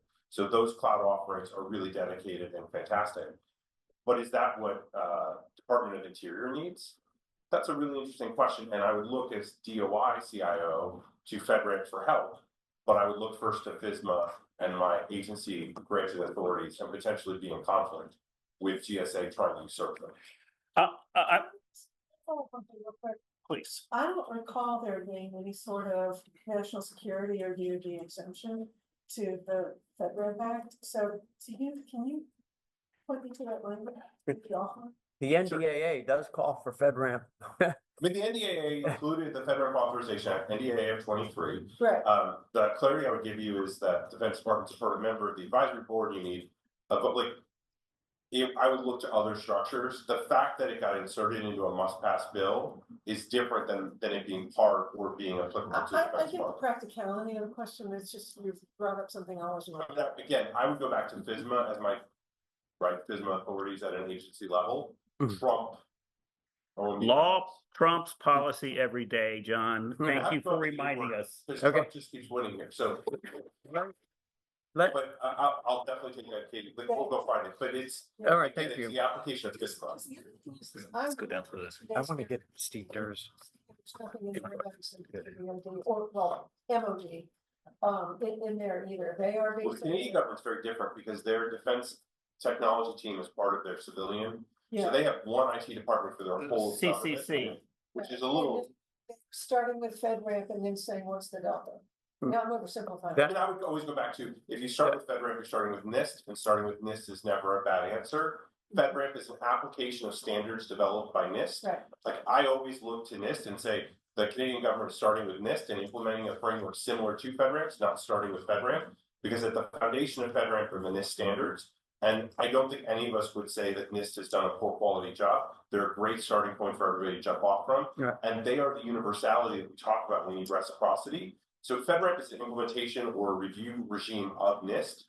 Let's just say we're starting with NIST and then we're going to establish a review regime. Well, their paper specifically, never mind, I don't want to go into this until we're ready. Yeah, So- maybe you can cover it in the solution. Let's go, Steve Durr, what do you think about what we just talked about and the use of FedRAMP for DoD FedRAMP kind of thing? Well, it's been in place like that for a while, right? And I think from our personal experience as a CSP with it, part of the challenge is it's serial with DoD currently, which limits the speed at which we can bring mission capability in a secure way that's authorized to the DoD environment. So while you can work around it and do a DISA authorization or a DoD authorization, ideally the process is you go through the FedRAMP process, they leverage that FedRAMP authorization with the 3PAO, and then they do their own checks and balances of the body of evidence and the SAR and the reports that the 3PAOs generate, and ultimately, DISA will sign off on the authority to operate. The problem with doing that in serial is that it takes anywhere from 9 to 22 months, depending.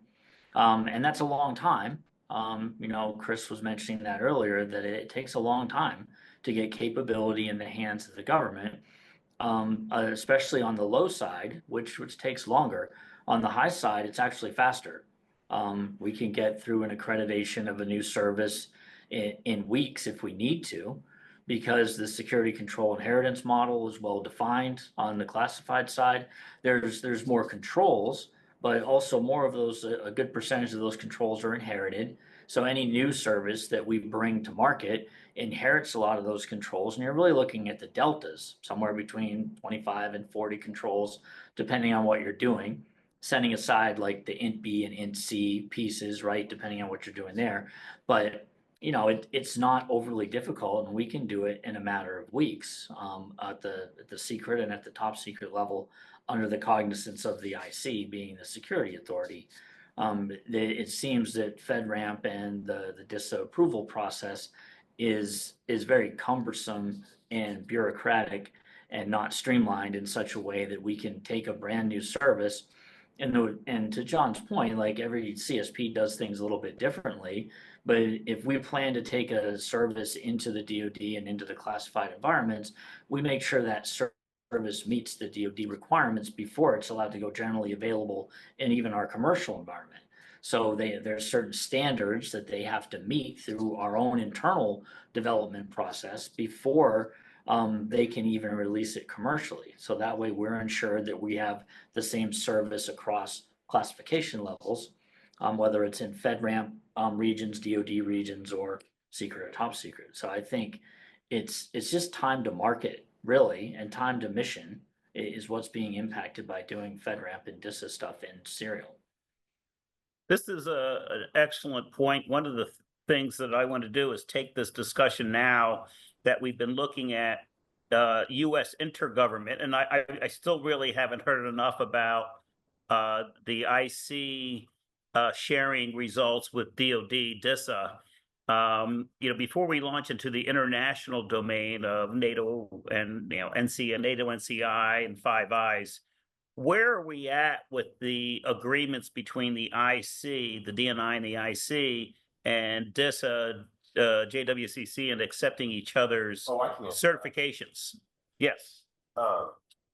So as with the FAR, MOAs between federal organizations take time. We are past its first birthday. The MOA is in process. Everybody's reviewing it. NSA has it for CHOP, right? It's a back and forth. We'll have to see when it gets signed.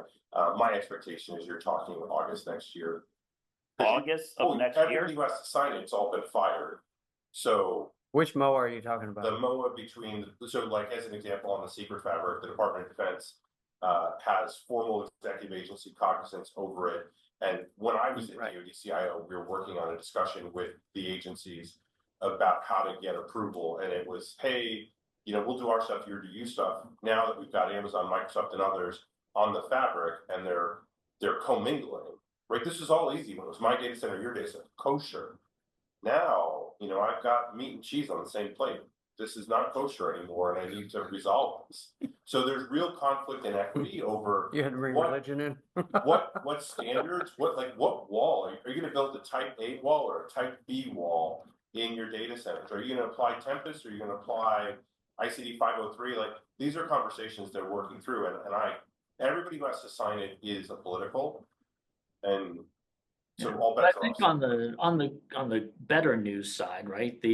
At the TS level, you know, the DoD basically said, yes, I accept whatever the IC did on the TS fabric. They're still working through some of the terms around like handling crypto and things like that, because there's always a fundamental difference between full scope poly and non full scope poly people. But outside of that, like the TS side is for all intents and purposes, it's done. Like we know how to operate in that environment as CSPs.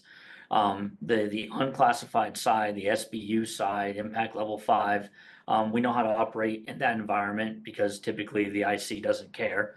They're either commercial mostly or TS in the case of the sponsoring agency.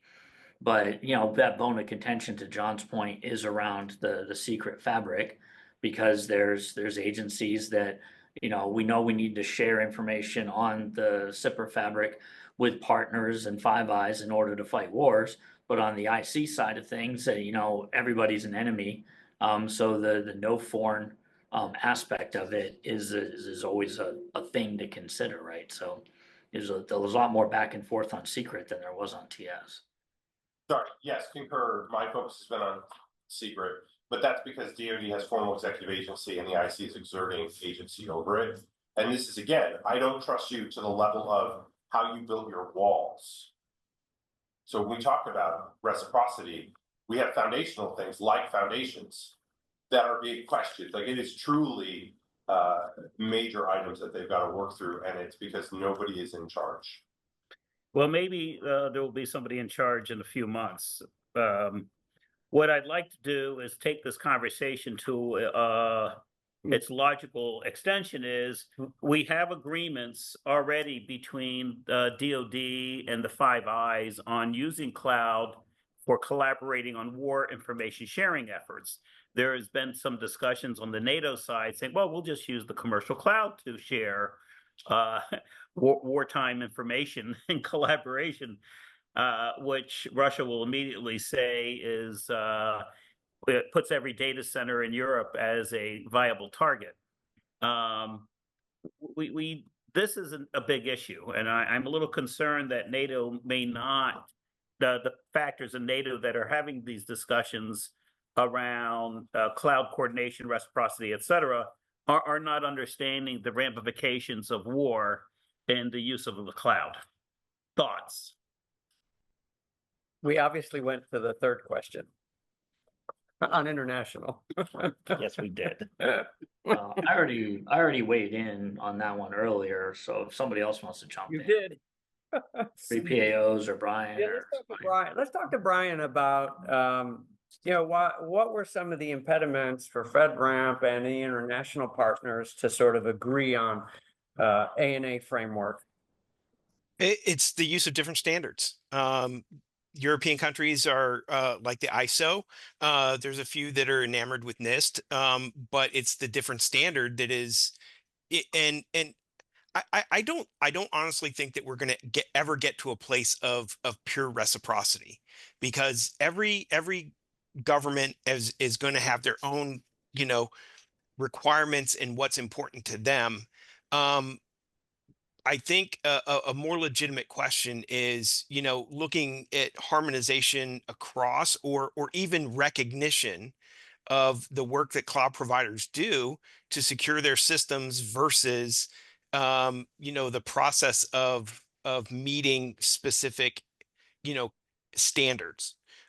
So what I mean by that is, you know, if there's a cloud provider that has a FedRAMP authorization or a DoD IL5, you know, if other governments would be willing to recognize the work that's being done in the level of maturity of the cloud provider to maintain those, I think that is a goal that we should be pushing for. Is, you know, because I don't think we're ever going to get to, you know, just plain reciprocity across the board. How hard is it, Brian, though, to come up with a single unified international standard? Well, I mean, you could talk to all of us right now and we wouldn't agree. So compound that by, you know, X number of, you know, entities that would be involved with this. And you also have to understand too that there are public sector government entities across the globe that aren't as mature in their cloud journey as the US is. And so, you know, where those, you know, so they're kind of pulling and trying to figure out how to make this work. In my previous job, I spoke to a lot of them, and they're really interested in making that work. However, they have, you know, by their own legislation or by their own policy, or, you know, by their own, you know, professional judgment, they have said that, you know, one standard is above all. So I don't think that, you know, we're going to get the UN to say you're going to use, you know, whatever. I think that you know, the real goal, the real tangible thing that can be done is recognition.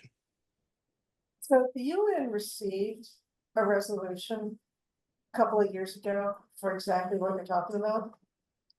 And the EUCS, which to my knowledge has not passed yet, is trying to establish a European, well, not counting Great Britain, a European-wide standard, which is currently sitting on pause because of the economic debates and the uncertainty about the global geopolitical situation right now. So I guess the point I'm trying to make here is, yes, it does not exist right now, but I wouldn't say they're not trying. There's great debate. I don't know where it's gonna go. Don't we have an office in the Pentagon that does NATO coordination? Yeah, in Norfolk. Lots of them. It's in Norfolk. Let's get from our 3PAO core, what they've seen both in interagency, so say the Fed, DoD, and the Intel community, if you want, and internationally. I can start us off. So yeah, similar to what Brian's point was in terms of like agreement, where at least in my perspective is focusing domestically first on how can we get reciprocity between private sector and public sector it should be the priority versus how can we get every country in the world or how can we get NATO countries on board with a consolidated framework. Because I think both of those are extremely big challenges. So I think just focusing domestically makes sense as kind of the starting point, mainly because kind of the different laws, regulations across different countries are going to have different complexities, different results, and data location restrictions, I think, is the big one, where even Canada right now, where Canada is recognizing kind of FedRAMP 3PAOs and different FedRAMP standards, but you still need to keep all data within Canada. You can't use a FedRAMP cloud service provider that's hosting data in the US. So that's just one example of even Canada, which we get along with them very well, and just kind of extrapolate that to countries in Europe or countries in Asia. And I think it just gets that much more complex. Thank you, Matt. Yeah, and I can add on that on top of what Matt was saying. So I think when you look at the frameworks, it's either NIST-based, ISO-based, or SOC-based. So when you're looking at kind of the reciprocity across them, you can kind of tie them into the, depending on the scope and the boundary, like the reuse operability with the net, with as long as they're following kind of one of those frameworks. I think the Canada example Matt mentioned is a great one. So, with them allowing you to leverage what you did for FedRAMP, just sitting it inside of a Canadian data center, I think that's the right way to go. And I think they kind of followed the state ramp model where they were leveraging what FedRAMP was done. And I think you're going to see others try to shift to that. I don't think it'll be a whole 100%. I think it's going to be this kind of gradual, hey, we can kind of see you've made progress, and let's keep moving forward toward that end goal of, let's reduce the level of effort across the board, because as we keep going, all these international frameworks, there's going to be so many more that pop out, and it's just too hard to keep up for anybody. Now, Michael, you said NIST, ISO, and what was the third one? And SOC. SOC. So it's either SOC-based, ISO-based, or NIST-based. Okay. So one of the things that we can use as a forcing function is the recognition of the impact of not doing this. And I think when you look at AI as a driving force for a lot of economies, it's just self-evident. That ain't going to happen without cloud. There is no way that AI consumption is going to happen without cloud enablement. And I think that reality that we're going to be delaying by 9 to 22 months our ingestion of some very critical technologies that has great potential in national security and in wartime, it seems to be a good motivator for overcoming some of these impediments. And maybe a white paper to Congress or something, and the incoming administration. I know MITRE's already produced some nice work for the incoming administration. Maybe we can build on that. And I've seen some good work out of CSIS. David Pounder's been working with them. Dave, what do you think about creating some additional motivations for addressing these cultural resistance and not invented here impediments. David Pounder. Yeah, John, I like the idea. I think really when we get to the second panel here, that what you're suggesting there, along with some of those other things, I think we do need to have some type of paper that focuses on these solutions and, how do we start making progress towards this reciprocity topic? A strong business case and, what will happen if they don't get off of it. The 7-year story that John Bergen brought us about, how long the SMOA took is very disconcerting. Please, Mari. Yes, okay, so we have about 10 minutes. Let's go sort of around the table. Round robin, yeah. Yeah, round robin. What have we missed? What have we not talked about? We're asking, what are the impediments to reciprocity? So Mari, you go first. No, I want the panel to. Oh, okay. Michael, you got one? Did we miss anything? Yeah, I'll go first. I think just open and honest when you're reviewing a package, right? I think there's a lot of 3POs out there, a lot of agencies, their own interpretations are out there.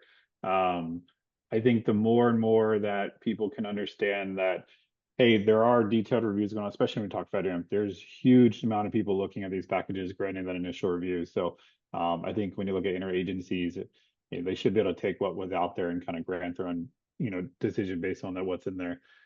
Internationally, I think it's going to take some time. I think people are going to understand that the frameworks do overlap in some capacity. And the more and more we get into digging into them and find out a consolidated audit approach, I think there's room for improvement there across the board.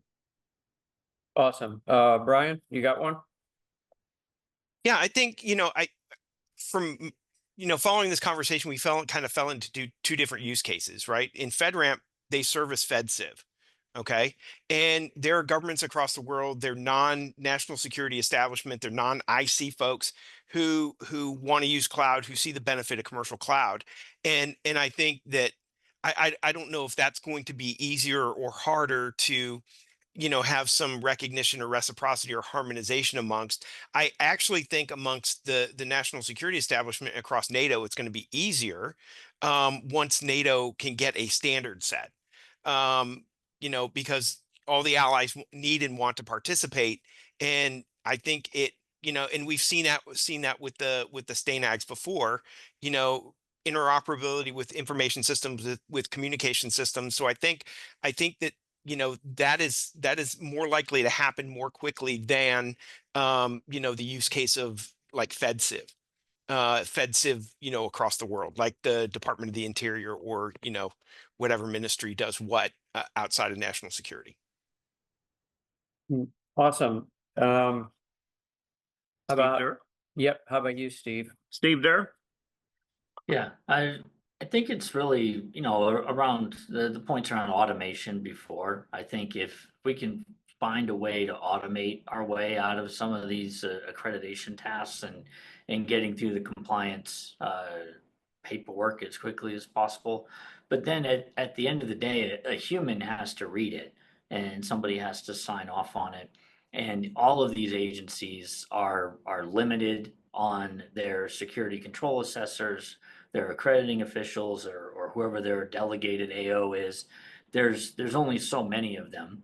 So everything hits a bottleneck at some point when it comes to approvals, and if there's back and forth on questions and clarity around the completeness of a package. All of these things delay the approvals that we all need. Again, I'll harp on it. We're trying to get mission capability in the hands of the warfighters, in the hands of the intelligence community. And we want to do that securely, certainly, but we've got to find a way to do it much faster. That excellent point. Next. Let's get Matt. Yep. And then we'll finish off with John Burke. Yeah, so one topic that, at least in my opinion, I like to focus on is really just understanding the data types and kind of tying the data types to risk and ultimately compliance, right? So if we're looking at data that doesn't need to be secured with 100 NIST controls and paid for a NIST assessment or a FedRAMP assessment, then how can we relook at that and maybe apply different frameworks that organization may already have, such as a SOC 2? And that's exactly what I think TextRamp is doing. So really understanding kind of the different data types and focusing on classification of data. 'Cause I think there is a problem in government with over classifying data because no one wants to be held accountable for any breaches or whatnot. So they want more security controls in place. And I think that's the wrong way to look at it. So I think revisiting that and taking a fresh look at that, I think will be helpful in the reciprocity. Really like that. Okay, 4 minutes, John Bergen. If you have any extra time, we might give it to John Weiler. That's a tempting. Yeah, that's why I said it. I will say, like, my thing we miss here is we avoided talking about effective security. And we talked about reciprocity and documentation and compliance drills. Compliance is not security. OSCAL is a fantastic way to automate the ingestion of what a system is in some way, shape, or form, and make an attestation. A 3PA like Shellman or Kratos or whoever is a great way to come out and say, I, at this point in time, checked it, but that's the simplest answer of, I have really good locks and cameras on my house. And on the day that our wonderful friends from Shelby came out, my cameras were operational, they were storing 24 days of video, and my doors were locked. But I left this morning in a hurry because I had to get somewhere, I didn't plan on it. And my drive filled up. And so while I was secure yesterday, I'm gonna walk home like Jason Kelsey and find out, or Travis Kelsey, and find out hundreds of thousands of dollars of jewelry that I don't have was stolen from my house. And look, like, I may not be Travis Kelsey, and I may not be dating a fantastic superstar. I'm married to a better wife, so I'm happy. But this is the problem. Like, the entire regime we have is a house of cards based on the last time I inspected you.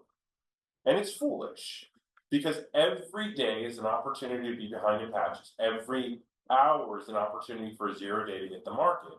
And Volt Typhoon, Salt Typhoon, Cozy Bear, like, pick any one of the APTs and recognize that I'm not worried about a kid in Omaha hacking from his basement as my day-to-day threat. I am worried about persistent, active nation-state actors who want to disrupt American economic vitality and the arsenal of democracy, right? So what is my concern? We didn't talk enough about effective security, and the National Cyber Fleet was kind of our brainchild of, like, here's how do we get to an outcome? So this isn't a problem we don't have a proposal for.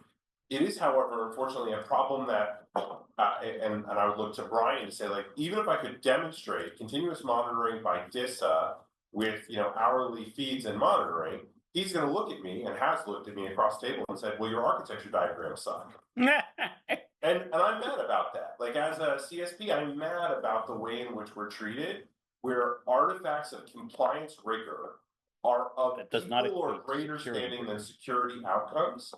And that's back to trust. And it's not Brian's fault. Like, it's just he had the regime at the time. But it is a question of effective security controls and whether I trust my brother across the river or my sister on the in Canada.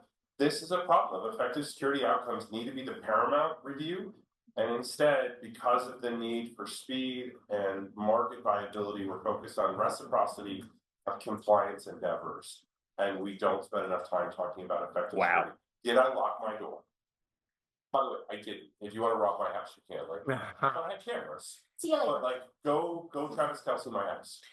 So that was an excellent closeout, John Bergen. Look at the timing. Did I walk the dog? You walked the dog. Mari, thank you for helping run this panel.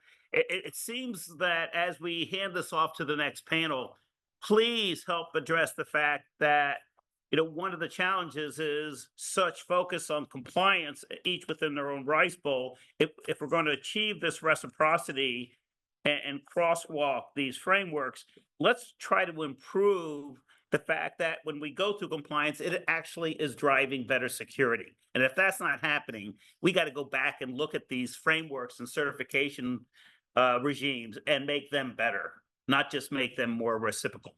And don't forget Cedric's call. Cedric said, think outside of the box. Correct. Cedric, come on back. So we're done for this session. I think we're gonna have a, how many minute? 10-minute 10-minute bio break. break, go get a beer, whatever. And we'll see you in 10. Here for the next. All right, so actually, before we jump into panel 2, couple of things. I want to note, panel 1 was all about, what are the concerns, what are the issues, what are the problems? So now that we've had our gripe session, I want to remind everybody that panel 2 is all about finding solutions. So please answer in the form of a solution or a recommendation. Okay, you don't have to do the Jeopardy thing, but we do have to do in the form of a solution or a recommendation. The other thing is, we've had a few of our panel members who haven't had a chance yet to sort of introduce themselves.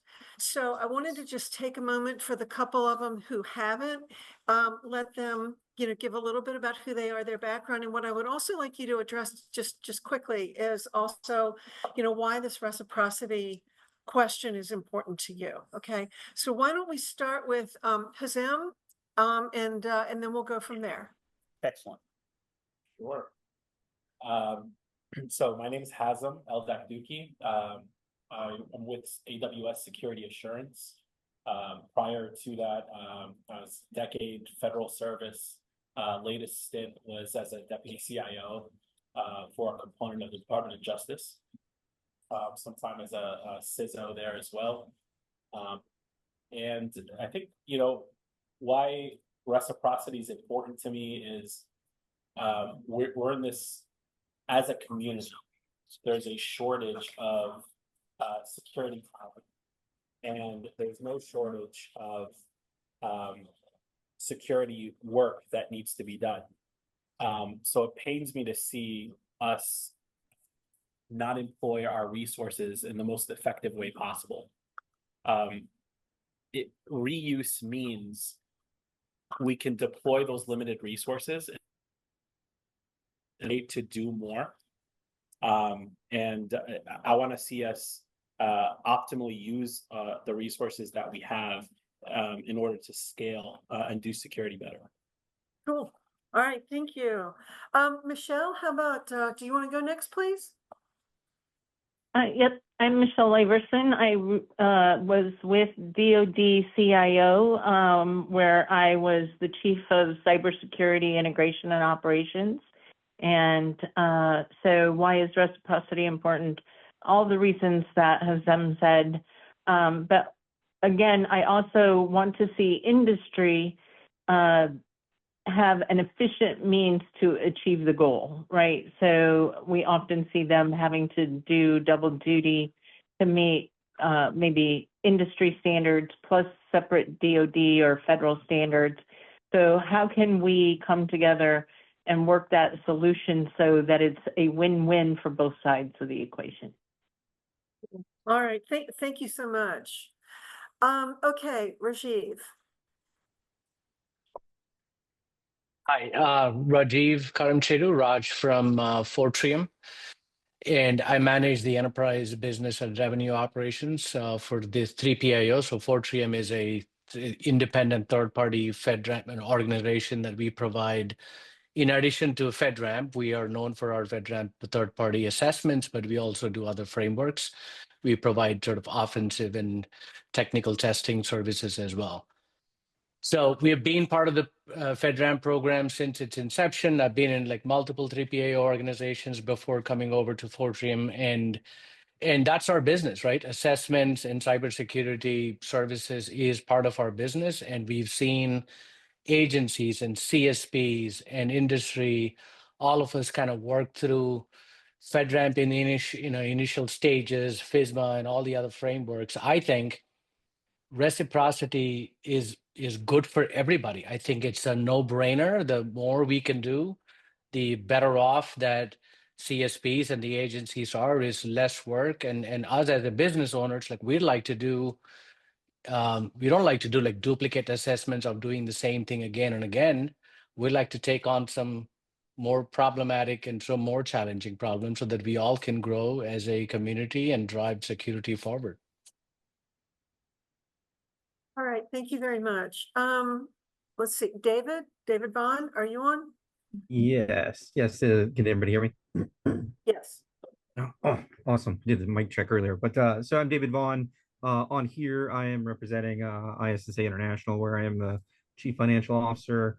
I do also work for the Department of Defense within a team that oversees cloud consumption. So happy to be here. Thank you. All right, thank you.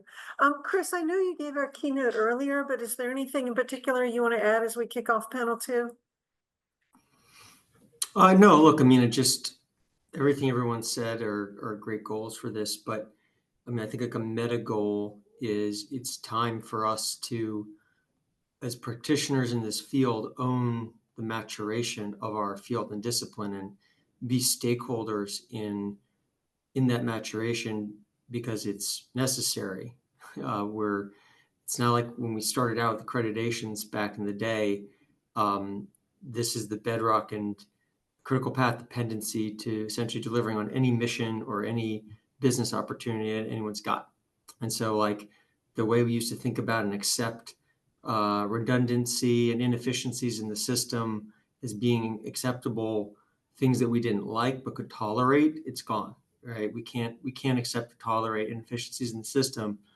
So we really got to be stakeholders in leading that pathway and having everyone kind of have a values-oriented approach towards we're not going to exhibit that bad behavior because it may be the path of least resistance when we're in these situations, right? Like we're going to like live a set of values which lead towards things like reuse and reciprocity when possible. So anyways, just reiterating that I think like we need some meta principles and some like northern stars for guiding us through what are just bad decisions in challenging situations again and again and again and again. Thank you. And then John, as the co-moderator, is there anything that you want to start with before we kick off the questions? Hey, yeah. I can just, tack onto what others were saying too, where I think reciprocity is definitely a goal or at least an intent. The path being, I think, is to get the best tools in our hands, in the hands of our federal agencies, in the hands of enterprises that are trying to use the latest tools, whether to be more efficient, operate better, or certainly be more secure and protect the companies, protect our own agencies. So for me, a lot of benefits to reciprocity, but getting technology in the hands of our federal agencies faster, I think is such a big benefit for me and the motivator for me. Thank you. All right, well, let's go ahead and kick off the questions. So the first question we have for panel number 2 is, what suggestions, what steps, what realistic things can we do to start the process to achieve, and then long term to be able to maintain reciprocity? In particular, the concern is reciprocity when you're talking about reciprocity at scale. So we're talking, again, across industries, across federal agencies, across various certification frameworks, potentially even across internationally as well. So with that, why don't we ask some of the CSPs if they want to jump in first, because on a practical scale, they have to deal with a lot of this. So Hazim, do you want to kick us off? Yeah, sure. All right, thank you. So I think the way we actually achieve reciprocity at scale is by starting locally, by starting smaller. Biting off such a big chunk is going to lead to a lot of the conversations that we had earlier around, what about this scenario? Here's the challenge we're facing in this scenario. What about that scenario? So I think small wins and taking a crawl approach is the way you eventually get to reciprocity at scale. We heard earlier Brian Conrad saying, I don't think we're going to even get there. And it, I don't necessarily disagree, especially when you look at the scenario at that level, achieving such a huge thing right out of the gate. However, I do think we can iterate towards a North Star, and every step of that iteration is a benefit to our industry. And we will never be done, but we will get better, and we'll realize more leverageability as we build on reciprocity. Eventually it will be at scale, though that term is subjective. You talk to different people, they'll tell you, they'll have a different definition for what scale truly is. But I think everything that results in a, X at scale starts with smaller bytes. So, but all that doesn't really answer the question. I think where you start, if you're going to start small, is you look at harmonization as an enabler to reciprocity. And what do I mean by that? What are the characteristics to harmonization or that would lend itself to good candidates for reciprocity? Well, I think similarity is the first one. And so we got to ask ourselves, like, what does it mean to be harmonized?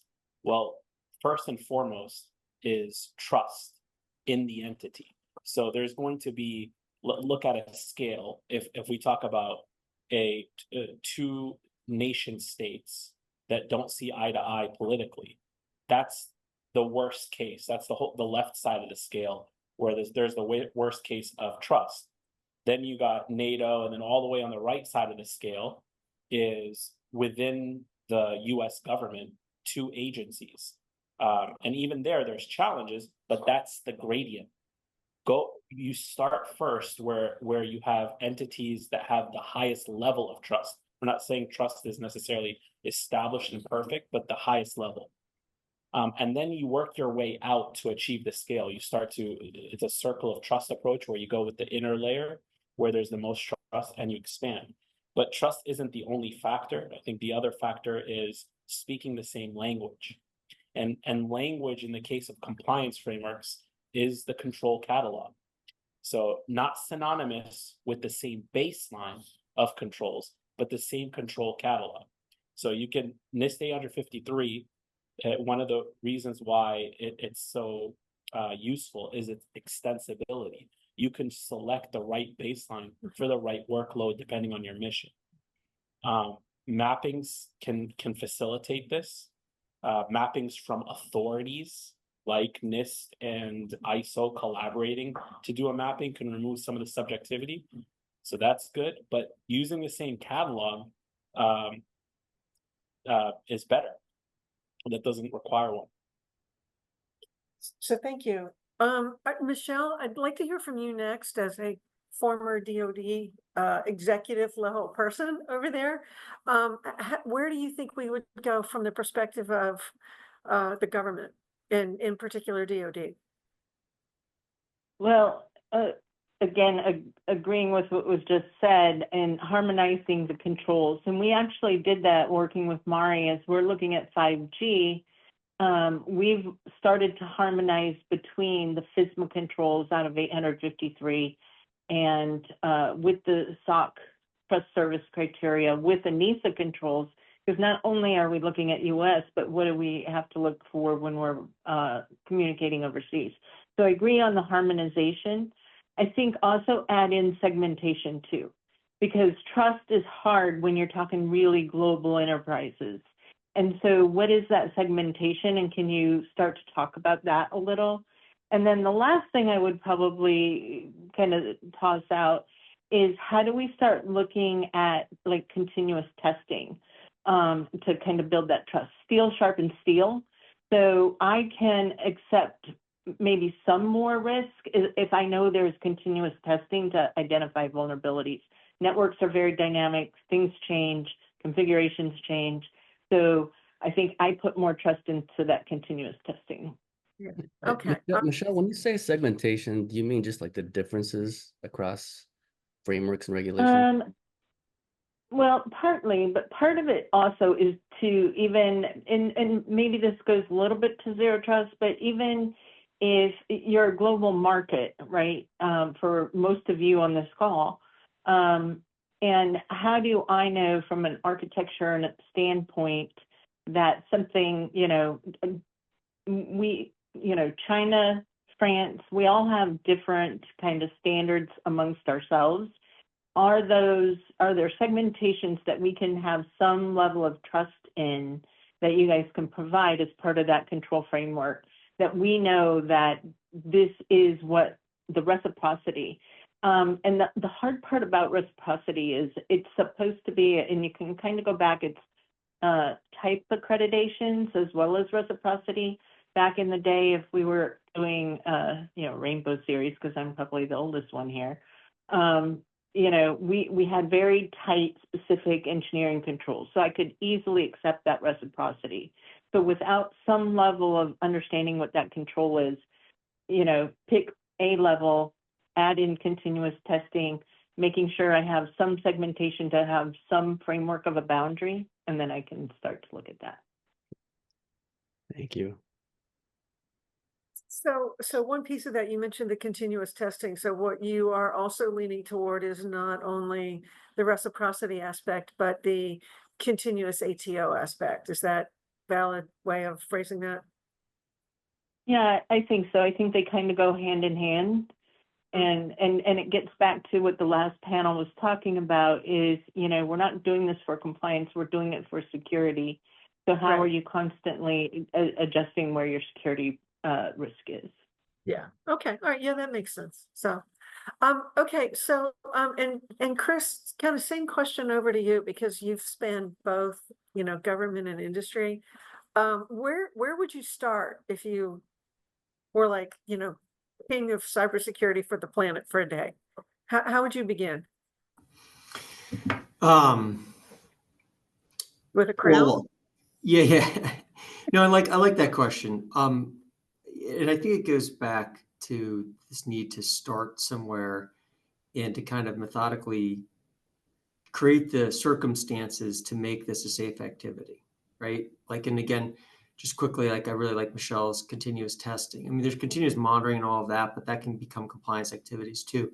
Continuous testing is different, right? If you have the ability to call in, some like level of even red teaming activity on a core, really high value, high risk environment, it can give you some level of trust and confidence on the actual security posture in any given time. If you have reason, like an event where you have like nation state activity that's occurring and real concerns like we've seen in the past, you need an ability as an authorizing official to have some tools to give you confidence and know that you have those.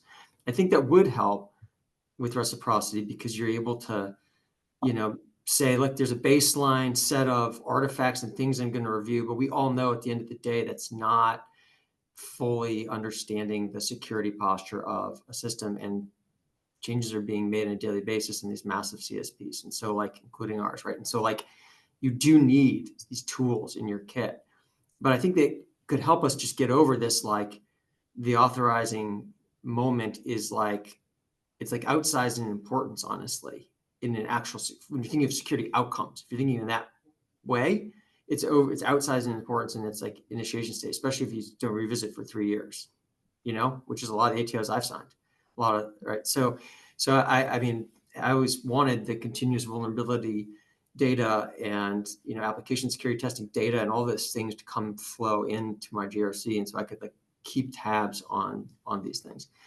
But let me go back to actually answering your question real quick before you, because I think like a little bit of a government approach to helping, if I was designing it from that end.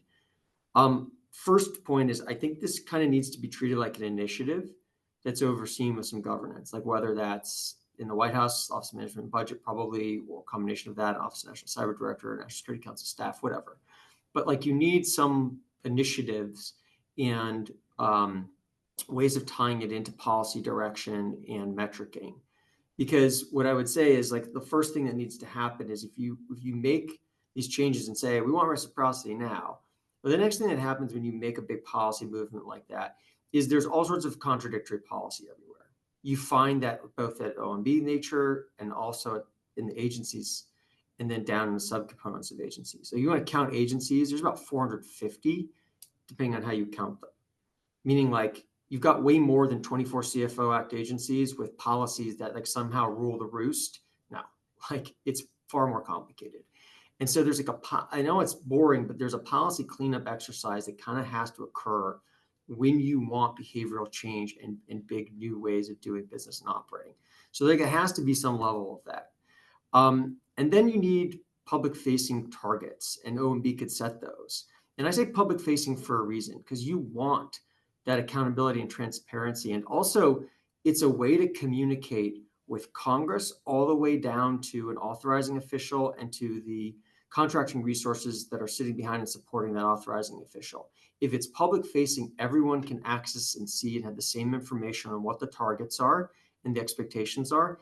And there's a level of accountability and transparency that's being employed, which nobody can hide from. And I think that's important, doing it on a quarterly basis and providing that on a public facing method, whether that's Congress doing it or the White House or somebody. But I think that's important. You could start with a pilot.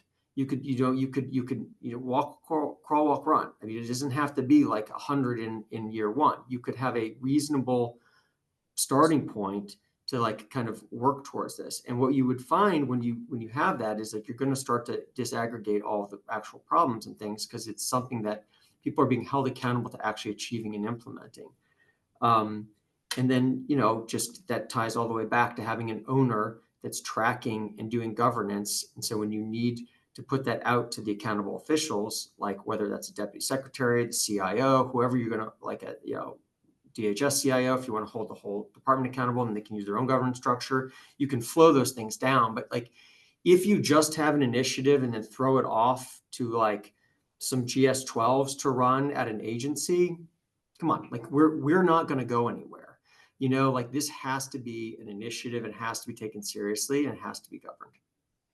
So you think we're taking the right tack by starting with Congress and the White House legislation, high level policy, and you think that will drive some of the cultural issues we talked about earlier? I think what I'm saying is it needs to be, it needs to be seen through implementation, right? If you just look at the past like few years of, for example, you look at the zero trust strategy for the last administration, current administration, that was a policy, but the proof in the pudding was all the implementation and oversight and governance work. Like everything there got woven, all of our goals from EO 140 to the big cyber EO we did in 2021, all that got woven into the fabric of governance. And that's how we tracked and ensured accountability to the outcomes we were seeking, all the way even to the budget. Like we could draw out and had a budget line a couple of years later for how much we were spending in zero trust, because we've mapped it all the way down to capabilities, staffing, PMOs. It was all tagged to zero trust buckets, and we could have all the way down to the bottom layer, all the way up to the top. You have to weave these initiatives into the fabric of governance, or bluntly, people are too busy. And if you're not holding them accountable and they don't want to do it, which is what this is, this is change management. This isn't like you're free to do reciprocity. I mean, if that was the thing, we would have solved this 10 years ago. I mean, the people are answering, no, they don't really want to implement reciprocity. That is that we have to see that on the face. And that means we have to have interventions, in my view. All right. Let's actually, John, do you have any follow-up questions on this first question? I'll just comment on what Chris said there. I think that he made a really strong point when we talk about implementation of controls. And reciprocity at scale. I feel like that should have been the last question instead of the first sometimes, because it's such a big deal. But mutual recognition, and to do something like that, it's almost like when we implement a security control, a control is defined as a countermeasure or a mitigation. And so that's based off what are we countermeasuring? It's a risk. And when we implement a control, we get so tied into the language of the actual control versus what the objective is to protect against a certain kind of risk. And that's almost one of the challenges with mutual recognition. And I can give an example of a couple of industry verticals between financial services and healthcare. So one control would be on the secure disposal of data. And within both of those industry verticals that exists, but how you measure that's different. So the timeline on when you archive and destroy data, there's different acceptance levels there. But the idea is that you're destroying irrelevant data so that it can't be compromised. And I think we forget sometimes what the objectives are. And I think that is one of those behavior changes that we're going to have to make if we're going to try to reach any type of reciprocity, especially at scale. Which is a great segue into question two, which is how do we do this? Now, question two, if you want to post it, thank you. I'd like to kind of take this in the order of industry, then maybe government. Maybe we can talk about the frameworks themselves. That's what we mean by cross certification in this question. And then eventually internationally, but I think based on the morning's discussion, we're probably all in the same boat on the idea that we kind of have to solve our problems inside our country before we can expand to, you know, these global solutions here. So toward that question of implementation that was just brought up, how would we enable this? How would we do this?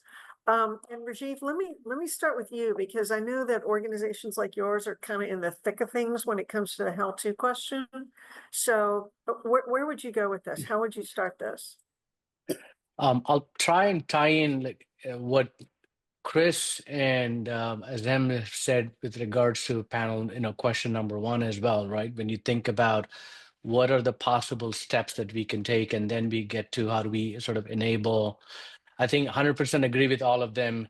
The only way to eat this elephant is one bite at a time, and don't expect to solve all of this problem all at the same time. And when I think about, inter-industry and inter-agency, we have gone down this path. We as a 3PAO, I think Carter may have mentioned that as part of panel one, we went to NARCSIP and we were taking the FedRAMP language and said like, hey, how do we think about crosswalking? Let us use the, FedRAMP assessment results for the critical infrastructure.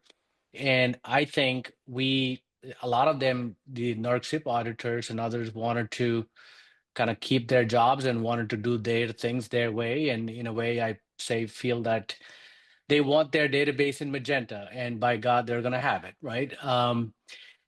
To me, what that points to is this starts with mindset and culture. So we've got the technology, we've got the process, we can build a process to what Chris was saying, Hazem was saying about harmonizing, building a cross-body entity, we can promote recognition, we can create mutual taxonomies, but this starts with creating this formal processes, getting public-private collaboration. How do we incentivize agencies and industry and entities to accept these reciprocity, right? Is it a carrot? Is it a stick? Do we put them in contracts and FARs? Do we say that in order for you to go after this contract, you must have this, this reciprocity in place? I'm curious as to how we think about that. I start with working groups, I would say, across all of these frameworks. Start with identifying what's working, because we know that certain controls work, like reciprocity does work in some ways. Maybe we don't pick all the controversial controls to go solve. Maybe we pick some of the easier controls to show that this stuff works. Vulnerability management may not be the right control, but continuous monitoring may be, So think about where we want to start this battle and kind of start, pick up from lessons learned and start from there. I think, as Hazem said, this is an organic living document. This is not you don't ever get to a goal line on this thing. These are habits that we need to build that will stay with us forever. So let me follow up on something. At our last summit, when we talked about National Cyber Feed for, collecting and sharing information, one of the things we talked about was the possibility of an independent, trusted third party that can collect the data and do the appropriate sharing of the data and frankly protect the data that we're all talking about in terms of cybersecurity in the first place. And you mentioned also some sort of situation like that. Are you thinking that there needs to be a trusted, independent, operative capability to work some of these issues, to start pulling together some of these communities and to encourage the reciprocity and share appropriately the information that would be shareable across the participating organizations? Because that's I think really that's one way. Yeah, I was sort of hinting at that as think about a dedicated cross-body entity that has the that has the willingness and the power to not only drive such convergence, but also maintain that convergence, right? How do we build common formal processes that can be accepted universally? How do we build this common taxonomy that all of these frameworks can, a lot of these frameworks can be imported into? And how do these frameworks continue to stay living, or does this common framework continues to stay current and responsive to emerging threats, right? To earlier point, we are not doing this for the myth is compliance equals security. The bad guys and the attackers are not checking the FedRAMP marketplace, whether or not they should, look at your website. But I think these compliance efforts, at a minimum, they teach us some fundamental good habits that we can then build appropriate security on. So I'm hinting at that cross-body security that can drive recognition, reciprocity, taxonomy, drive public-private collaboration, and work with agencies to say, like, how do we incentivize this behavior, right? Well, this is definitely not a one and done situation. It's Right. not like ended up, we sign off on a document and problem solved, right? This is definitely a long-term operational and continually evolving function as well. It's a habit. It's not a goal. Yeah. Right. So, David, we haven't really had a chance yet to hear from you, and I am positive you have ideas and opinions. So why don't you jump in at this point, please? Yeah, so if I was, king of cyber for the day, right, I think the first thing I would look at is addressing what is slowing adoption, right?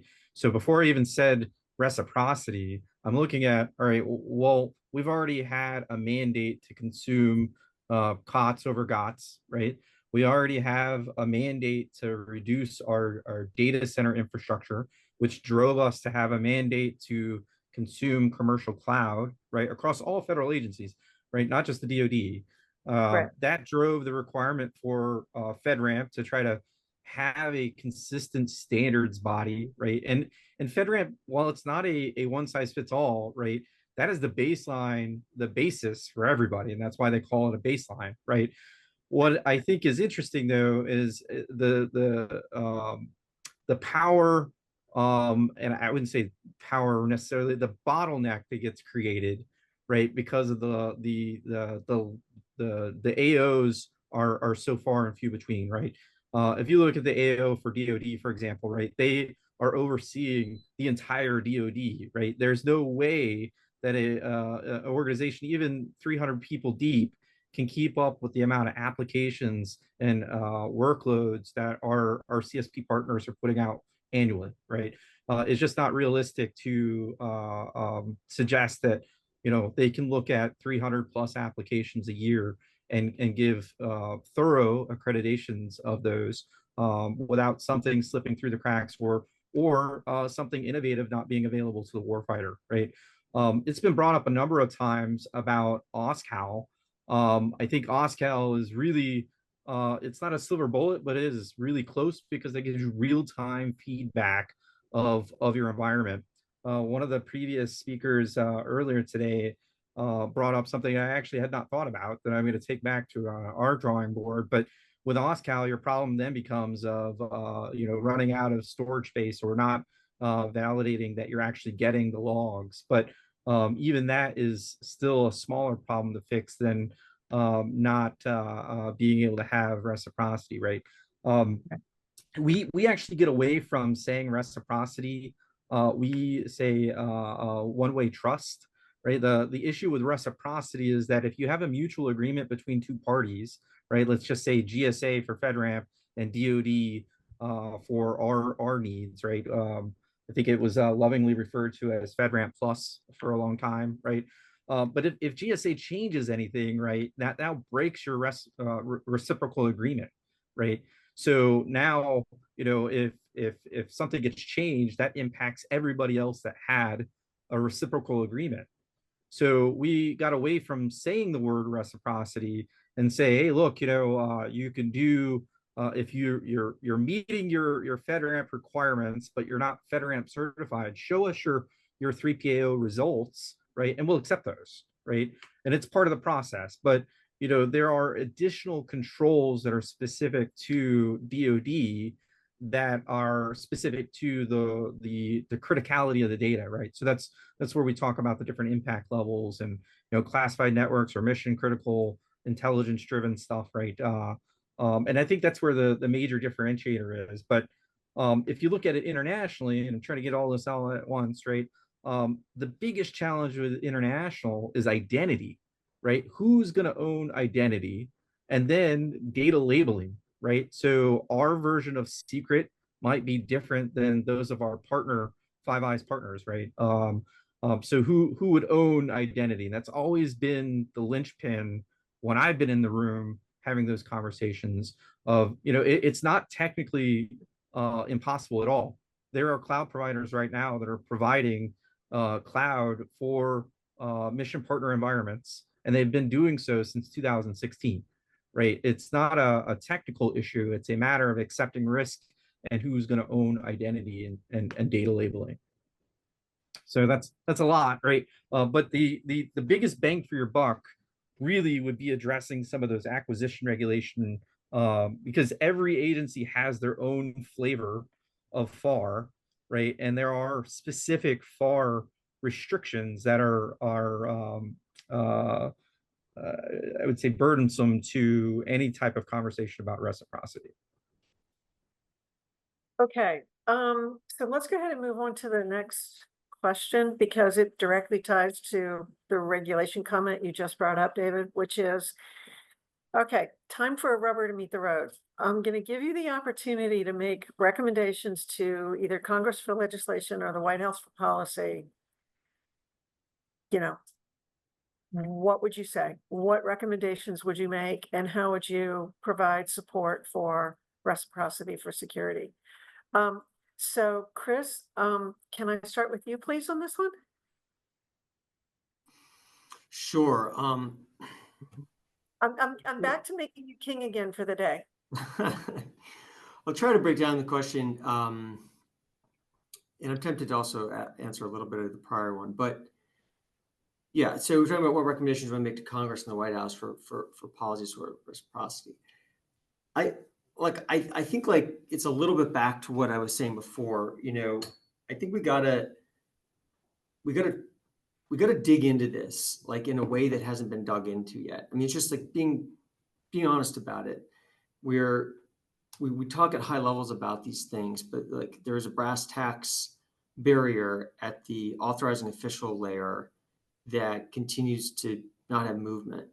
And like my theory of the case and how to deal with those types of issues is you can have Congress and the White House set these targets. And again, back to like the point I made before, right? Just set some targets and set some pilot measures and like dig into and demand to be briefed on and understand, which Congress is quite good at doing. I've been dragged up there many times to brief committees and staff and educate them on what we're learning about the barriers and like why things aren't moving forward and why, but you got to set targets, you got to have clear goals, you got to put them into legislation, put them into policy if you want to have anything real and meaningful to hold people accountable to. So, again, like I think also we got to get specific about like definitions of reciprocity, the specific requirements and the things that we want to see included in that, like and we all largely know what they are, like artifact review, like transparency and sharing of the underlying data that's reviewed by an authorizing official with other authorizing officials. I mean, that's not necessarily an easy thing to kind of like get all of that information available and shared. There's a lot of like logistical components and things, but I do think like a definitional question is important in this, and ensuring that we're not talking about reciprocity in different ways and that we have kind of specific goals for what we're looking to see from agencies. And we're very specific about that because like otherwise you could get the wrong outcome or people will, just to do what they want definitionally and not necessarily what you're intending. So I don't know. I mean, I think those are some of the things when we talk about like recommendations that you can make to Congress to support it. It's just like making it a real requirement and then continuing to hold accountability to actually seeing action and implementation across the agencies. So on that point of accountability, Dave and I have been working with a major agency on FATARA recently, doing some consulting with them over that. And they've recently added a section on cloud and a section on security. I don't know if that's the right way to go about the accountability question or not, but how would you do that? Would you think about FATARA as a mechanism, or would you be proposing something else? Where do you think you would go on the accountability question?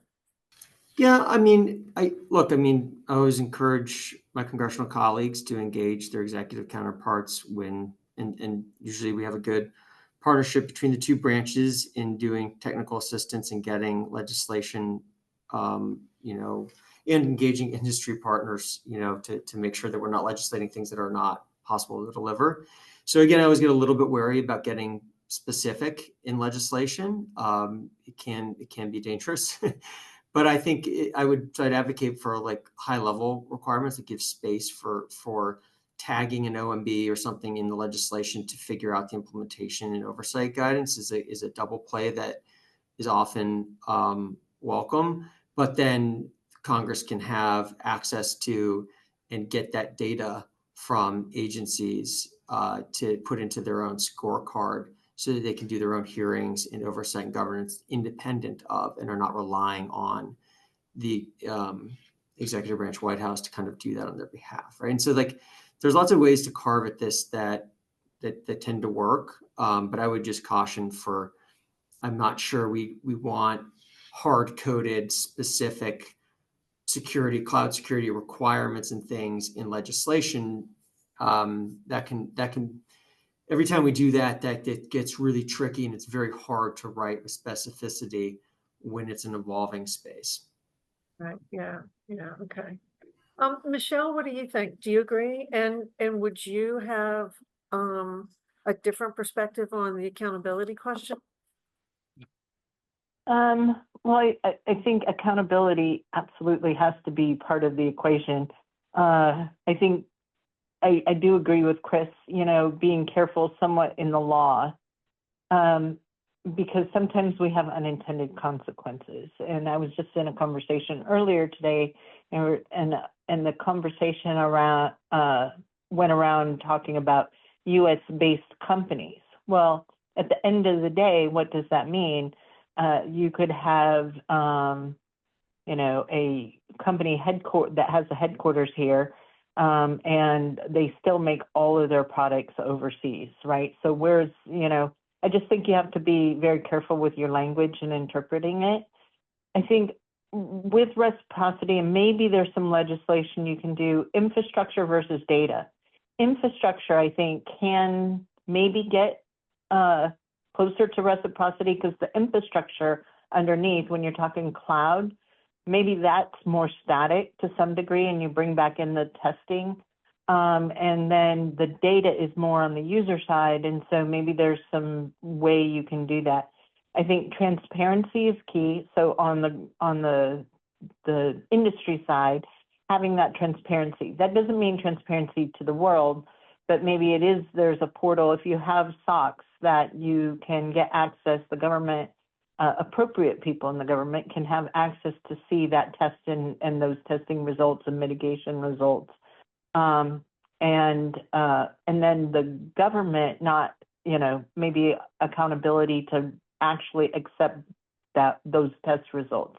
And again, I think I steered away from it when I was a CIO, because I tried to get the testing results from FedRAMP, and it was very, very hard, even as a CIO, so that I could actually look at the test results and make some risk decisions. So I think there's a little bit on both sides of what that equation is: transparency, accountability, for both. And then, being very careful on the legislative language, so we don't get unintended consequences. Interesting problem, though, about not being able to get a hold of that data. I would not have expected that one. I just wanted to tell Michelle I love her about that, right? Because that was a royal pain in the neck even going government to government to get access to that data. I mean, it's so interesting, in fact, that like you had to submit a formal form request per package ID. You could not put all the package IDs on one form and submit them. Then each form had to be signed by your agency point of contact and sent to GSA, right? That was, I had to do 36 forms for all the cloud providers that we work with. It was a lot of fun. I feel her pain. Writer's cramp, right? And the biggest piece is that was only a snapshot of when that was done, right? That's why I make the argument for something that's a little bit more real time than the previously submitted FedRAMP package, right? Yeah, wow. So, and David, let's follow up on this with you as well. What are your thoughts? What would you tell So me? with Fatara, I love Fatara. One of the main things that I love about Fatara, not outstanding of the scorecard, right? I think the scorecard is going to be very interesting to see how that gets adopted and formulated. Also, where those results would be. If anybody remembers when CCIRs first got rolled out, right? All those scores within those that are being assessed are made public to everybody on the high side, right? So like if you don't do well, all of your peers know it across your agency, and that's never a good thing for, you know, how your performance ratings are done. But I'd hope to see that FATAR scorecards are done similar. What I also like about it though is flow down requirements, right? One of the things I've learned learning the acquisitions love language is we can't necessarily enforce flow down requirements from certain parts of the government, right? So meaning I'm doing business with a CSP, I want to buy things through their third party marketplace. I can't say that those third parties must now also adopt the same things that I made them do. That agreement has to be between the CSP and the third party marketplace vendor.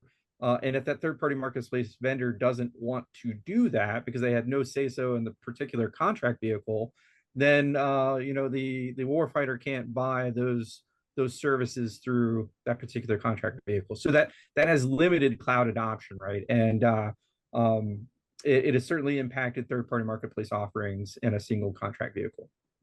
Oh, all right. John's got a question. Yeah. Yeah, this is an interesting discussion thread around Well, this was around commercial suppliers attempting to use the CSP as a vehicle for acquisition. The FAR does not allow for that. In fact, NSA, when awarding one of their recent big cloud contracts, directed its supplier AWS to disconnect the marketplace because of security issues and controls. So in fact, it caused a technical problem because microservices were embedded into. Yeah, that's a big one. And therefore, this had made microservices had to be re-engineered because if you remember, the roots of AWS were a marketplace. yeah, yeah. So that capability being dislodged because of the interpretation of the acquisition officials under the FAR rules saying, hey, that guy has to still compete. We need a competitive process for his project because he's an independent entity of the guy I just competed. Huh. Okay. Yeah, it is really neat and interesting. Like I said, the acquisitions love language is relatively new to me. You know, it's the last 5 years or so that I've actually had to learn that. Coming from an OCO background, right, and then also from private sector to public sector now, really have had to focus in on that and learn some of those gotchas that John just mentioned. You know, you could think you're doing the right thing and being responsible and trying to spread the love out with multiple providers, then to learn that, you know, multiple providers use the same third-party organization to connect, right? That is always a fun thing. You know, and the microservices is another good point, right? Like we also don't make a lot of fuss about subservice organizations or subservice processors as well, right? That is also a big risk, but you know, generally speaking, though, the marketplace issue that I brought up, you know, those those vendors that have gone through the FedRAMP process that are part of the FedRAMP marketplace, I don't want to name any vendor in particular, right? But there are a number of SaaS providers that are already, FedRAMP accredited, listed on the FedRAMP marketplace, right? There are a lot of them that cannot be consumed by the DoD through any of our CSP partners, right? Through Unified Contract Vehicle. The reason being is what I mentioned earlier, right? We can't enforce the flow down requirements on them. So they've already met the requirements set forth by FedRAMP to sell to government. In some cases, some of those providers have already met the FedRAMP Plus requirements to sell to DoD. However, to buy through a third-party marketplace is problematic for the reasons that I stated earlier. So, oh, I'm sorry, did you want to jump in? Rajiv? Yeah, I mean, that's maybe a thought here I was thinking about the original question, I mean, the question that we started off, recommendations to Congress, right, and White House for policy support. And then we got into sort of the accountability, and it occurred to me that accountability is about demonstration about positive behavior and not so much as a stick, if you will. So one question would be, how do we think about providing that carrot, as in incentivizing the adoption of whatever be the reciprocity practices that they would develop? So this is presumption of the work that Chris was alluding to. Let's be honest with each other. Let's actually do the real work as opposed to just talking around circles and around the bushes, if you will. So let's say we get to that stage, then you get to, how do I then incentivize this adoption of this? Is it a tax credit? Is it a procurement preferences? Is it granting of fundings? Like, those are all the things that come to my mind about what is the art of the possible with regards to making recommendations to Congress, right? So thinking through from a solution standpoint, how do we then codify that international reciprocity agreement? I think codification is important. How do we support this shared taxonomy, which is something that I've been on since question number one? So, like, driving behavior, good behavior around these angles, I think is what maybe Congress and White House can help us with, and certainly not getting super specific on security, because what is secure today is not tomorrow. That animal I have some changes quite a comments bit. on that though, Rajiv. Like the concern that I have about that, especially going into this new administration, right? There's going to be a big push about not overregulation, right? And what you just suggested, in my opinion, right, would be borderline overregulation, right? Because here's the thing: take any CSP. We're going to name anything particular, since we've got multiple CSPs on here. There have been a number of them that have made newsworthy events this year. But at the end of the day, is the DoD or any other government agency going to issue them a cure notice and walk away from them? No, it's not going to happen, right? We are so dependent on those commercial services, right? They are already incentivized. However, I think we could be a lot more transparent about how they could improve. And I think that within my organization, we are brutally honest and transparent with them about the things that we expect. We hold all four of them accountable to their requirements, right? I don't see that same level of effort across other agencies though, right? And that's what makes that conversation, when we were talking about MOAs earlier, that much more difficult, right? There are within the IC side of the house, right, a lot of their infrastructure is dedicated, so the risk tolerance is a little bit higher, right?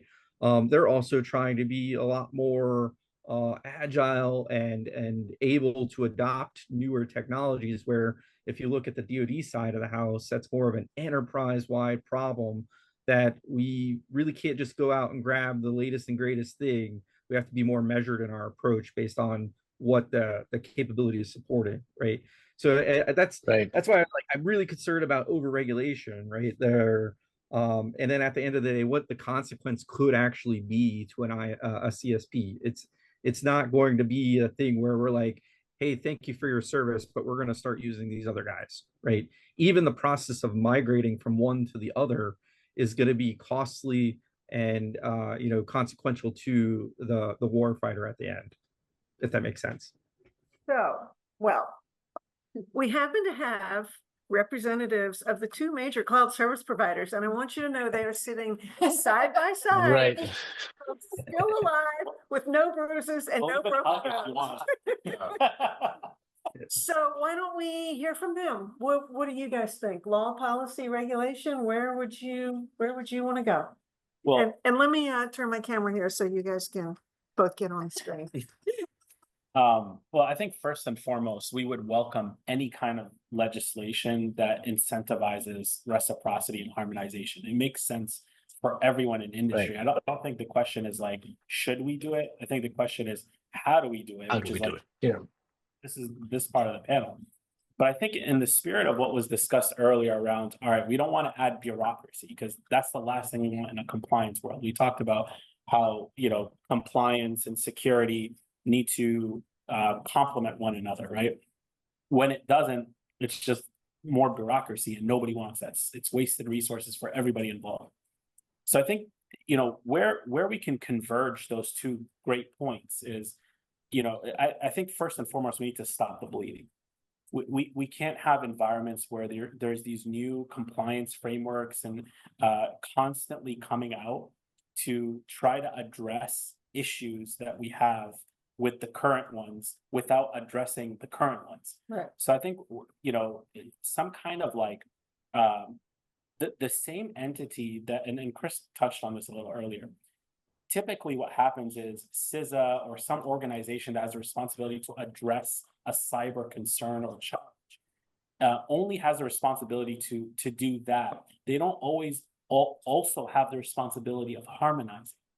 And so I think that any entity or agency or that is responsible for producing regulatory obligations has to also have the responsibility to harmonize. They have to demonstrate due diligence that they've looked at what exists out there and identify where it is deficient and why they're creating something net new, but also how they're building on what exists. So if you have an objective and 20% of it is not met by FedRAMP, don't reinvent the other 80%.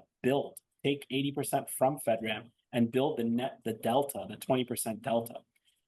And so I think this could be the way it could be kind of harmonized with the temperament of the incoming administration is that whole, last time we saw the administration in play, we saw this emphasis on deregulation. For every regulation that's going to come out, 2 have to be taken off the Now table. 10. Everyone is 10 now. Yeah, so I think the same theme would apply here. It's like if you're going to introduce, SSDF, CMMC, where is there overlap? And or if you're going to introduce net new controls in Rev 6 of 853, what controls are getting taken off the table? What controls are not delivering the outcomes that the inventors of them thought they would achieve? Or maybe technology and we've evolved in such a way based on threat intelligence that certain controls don't deliver the same value as they used to. So that type of analysis is password length, right? We want MFA. That's the direction. So there has to be this this proactive thought process. Yes, it is an additional layer of governance, but it is necessary in order to get to streamline. So Wait, sorry, can I add one small comment? actually, give me 1 second, Okay. and then I'm gonna let you have the floor. All I was gonna say is some of your comments are kind of what I was leaning toward this morning when I asked the question around, are there regs that we could consolidate, rearrange, even potentially remove because of the overlaps between the redundancies between them. That's kind of what I was leaning on, but you articulated it so much better than I did. There's so many ways to skin that cat. There's there's taking policy off the table or combining, but there's also even if there's separate policy, there's also process alignment. The implementation side of it, Right, right. like there's so many ways to address this type of harmonization. It could be policy wise, it could be process wise, and it could be like even, you know, reciprocity. Right. But So Hey, anyways, Katie, I know Bergen wants to respond, but so does Michelle has a Oh. comment too. But Bergen, I think you might have been first. Mine is super simple.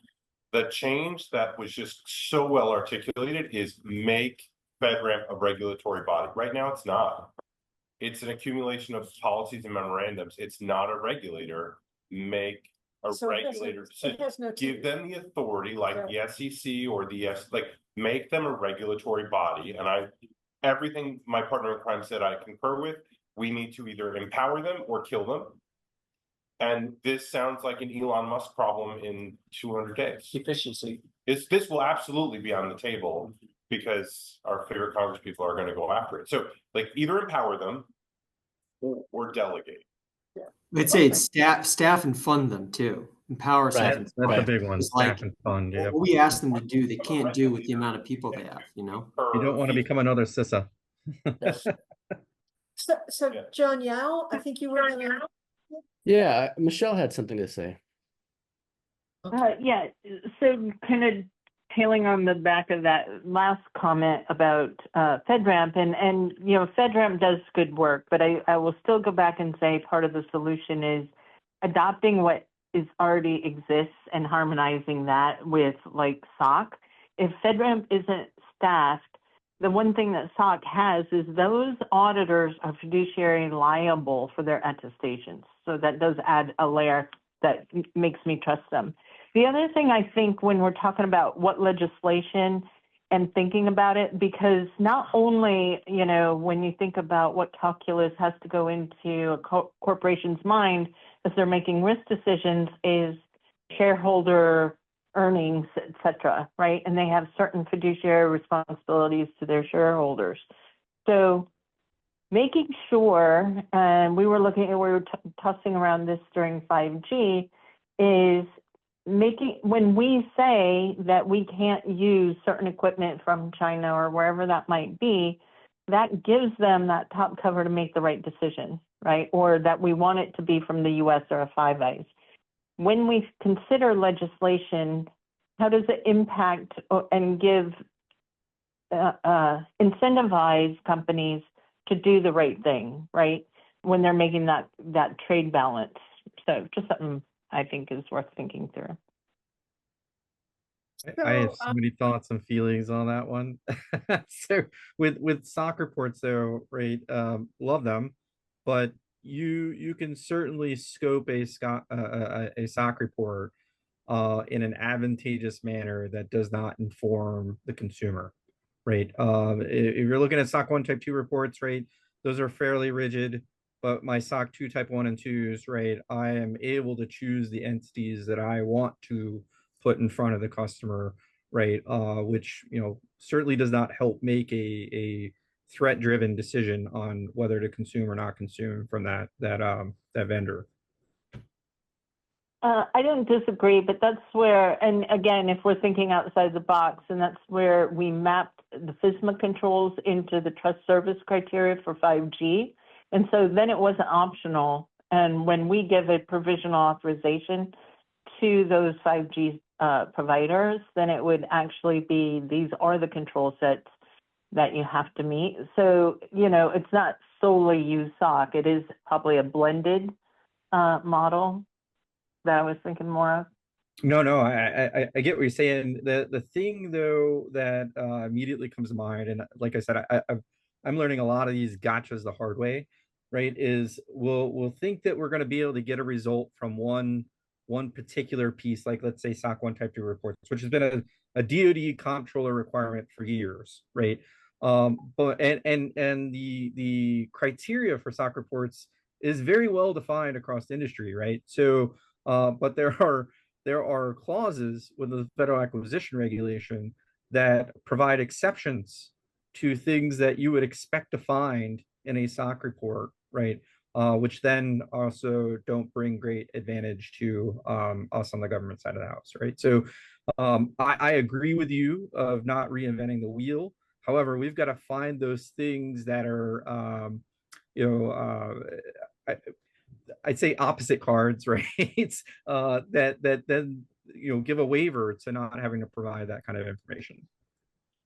So there's one thing in all of this that I'm really kind of interested in going back and revisiting the authorization for making FedRAMP a regulator. But one question is, so FedRAMP basically does ATOs.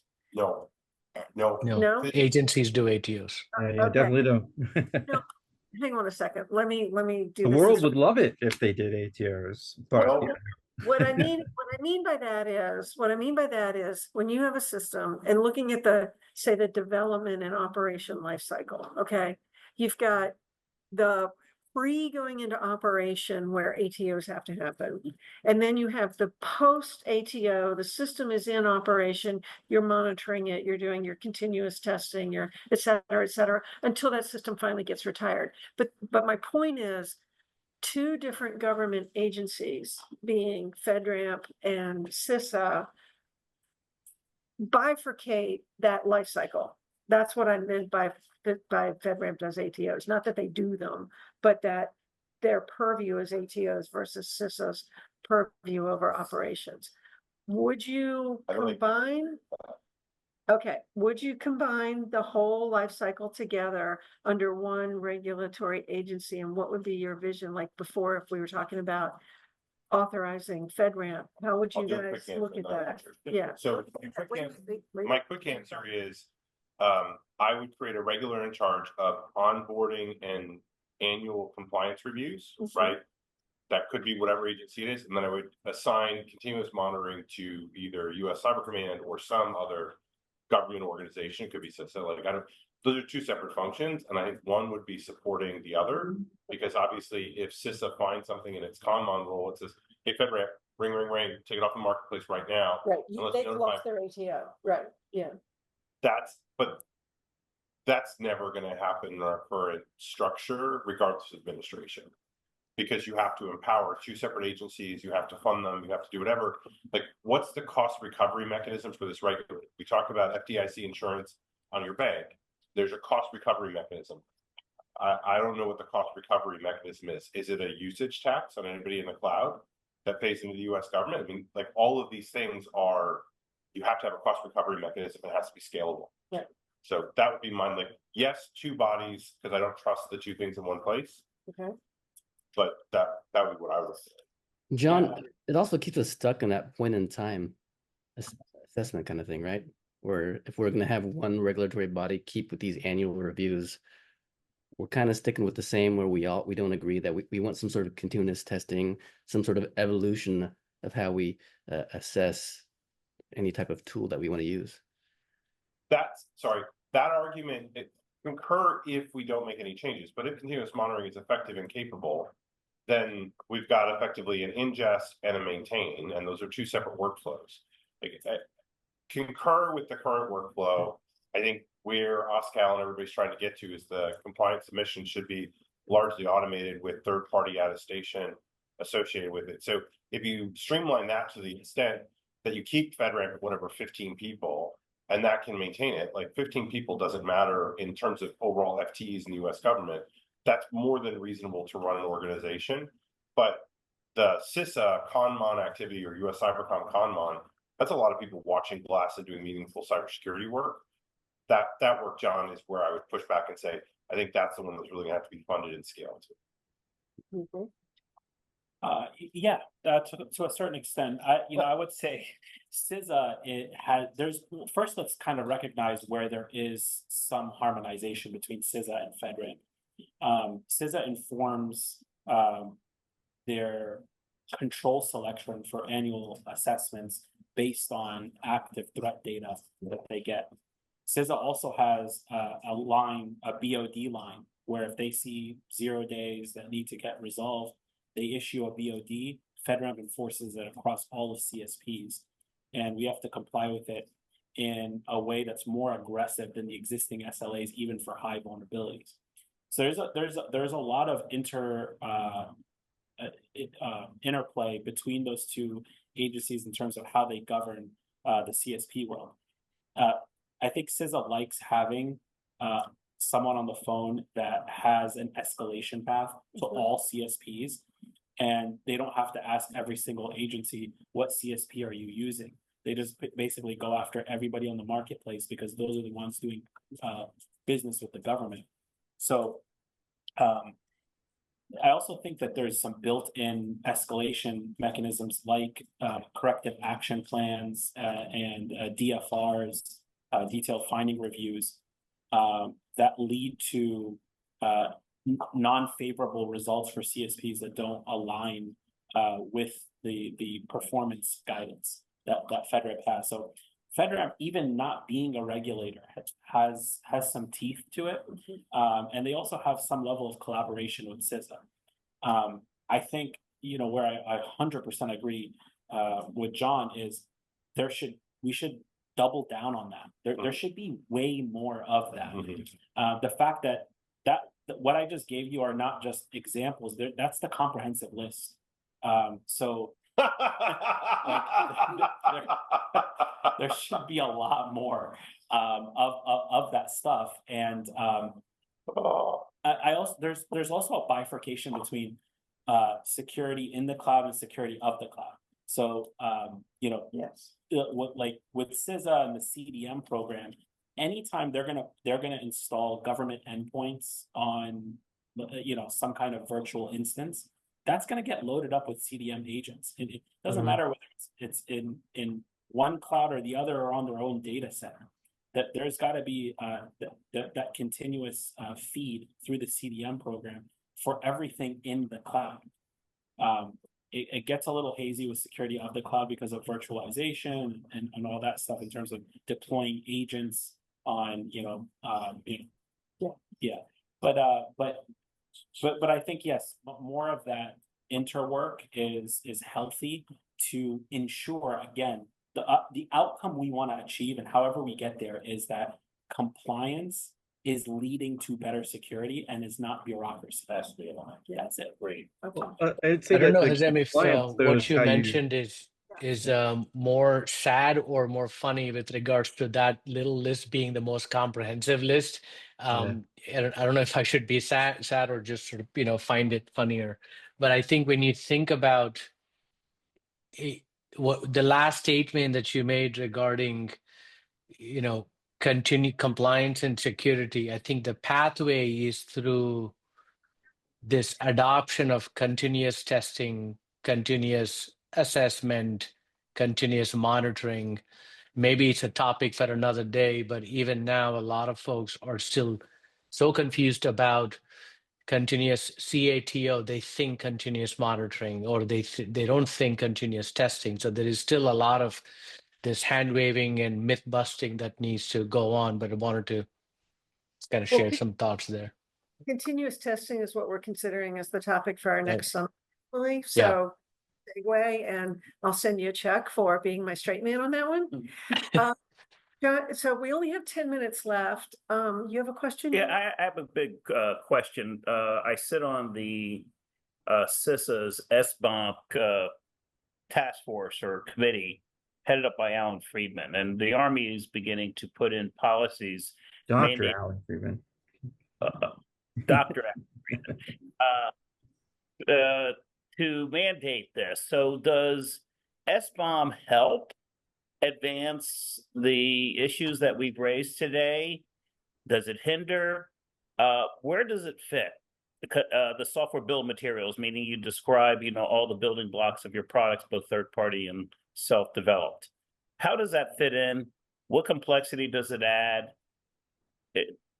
Just throw it out there because it's coming in sideways into these debates, and it will have an impact. The question is positive or negative.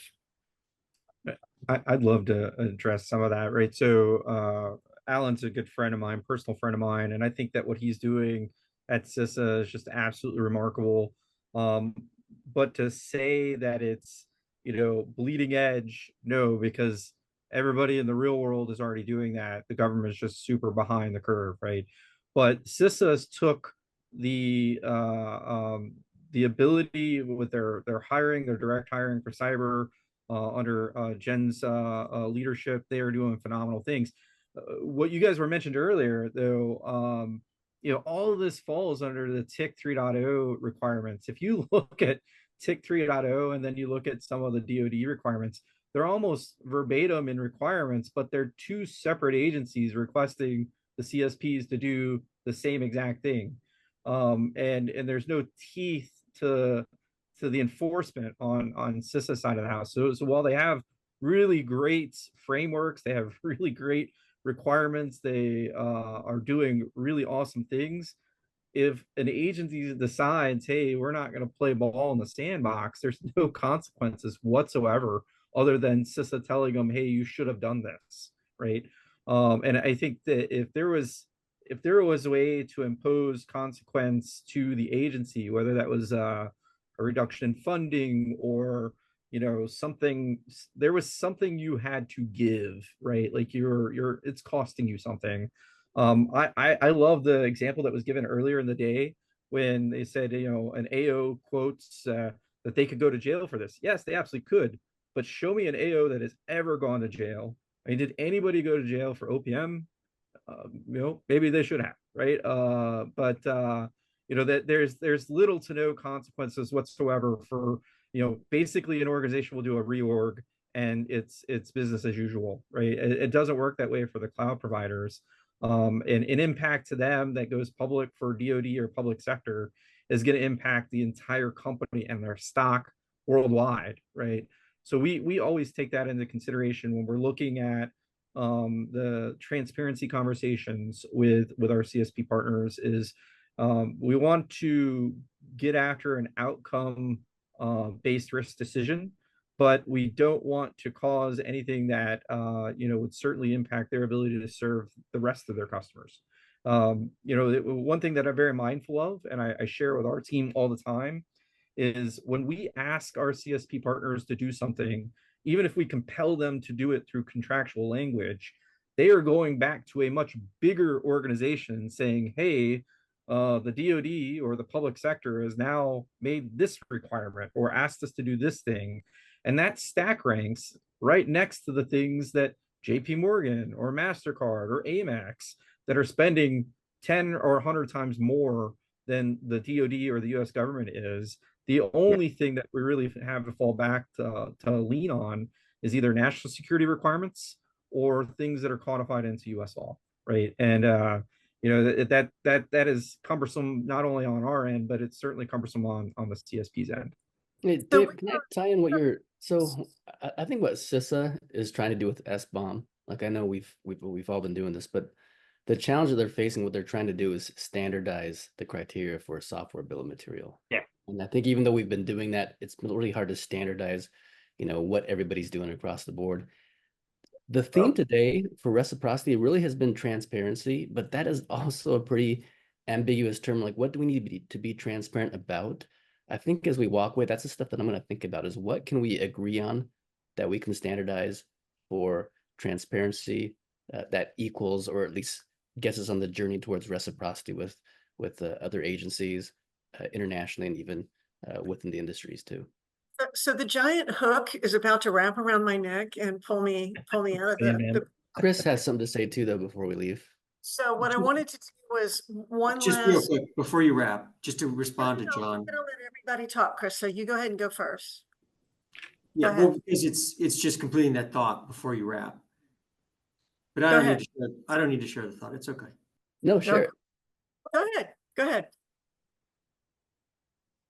I want to hear this. Okay.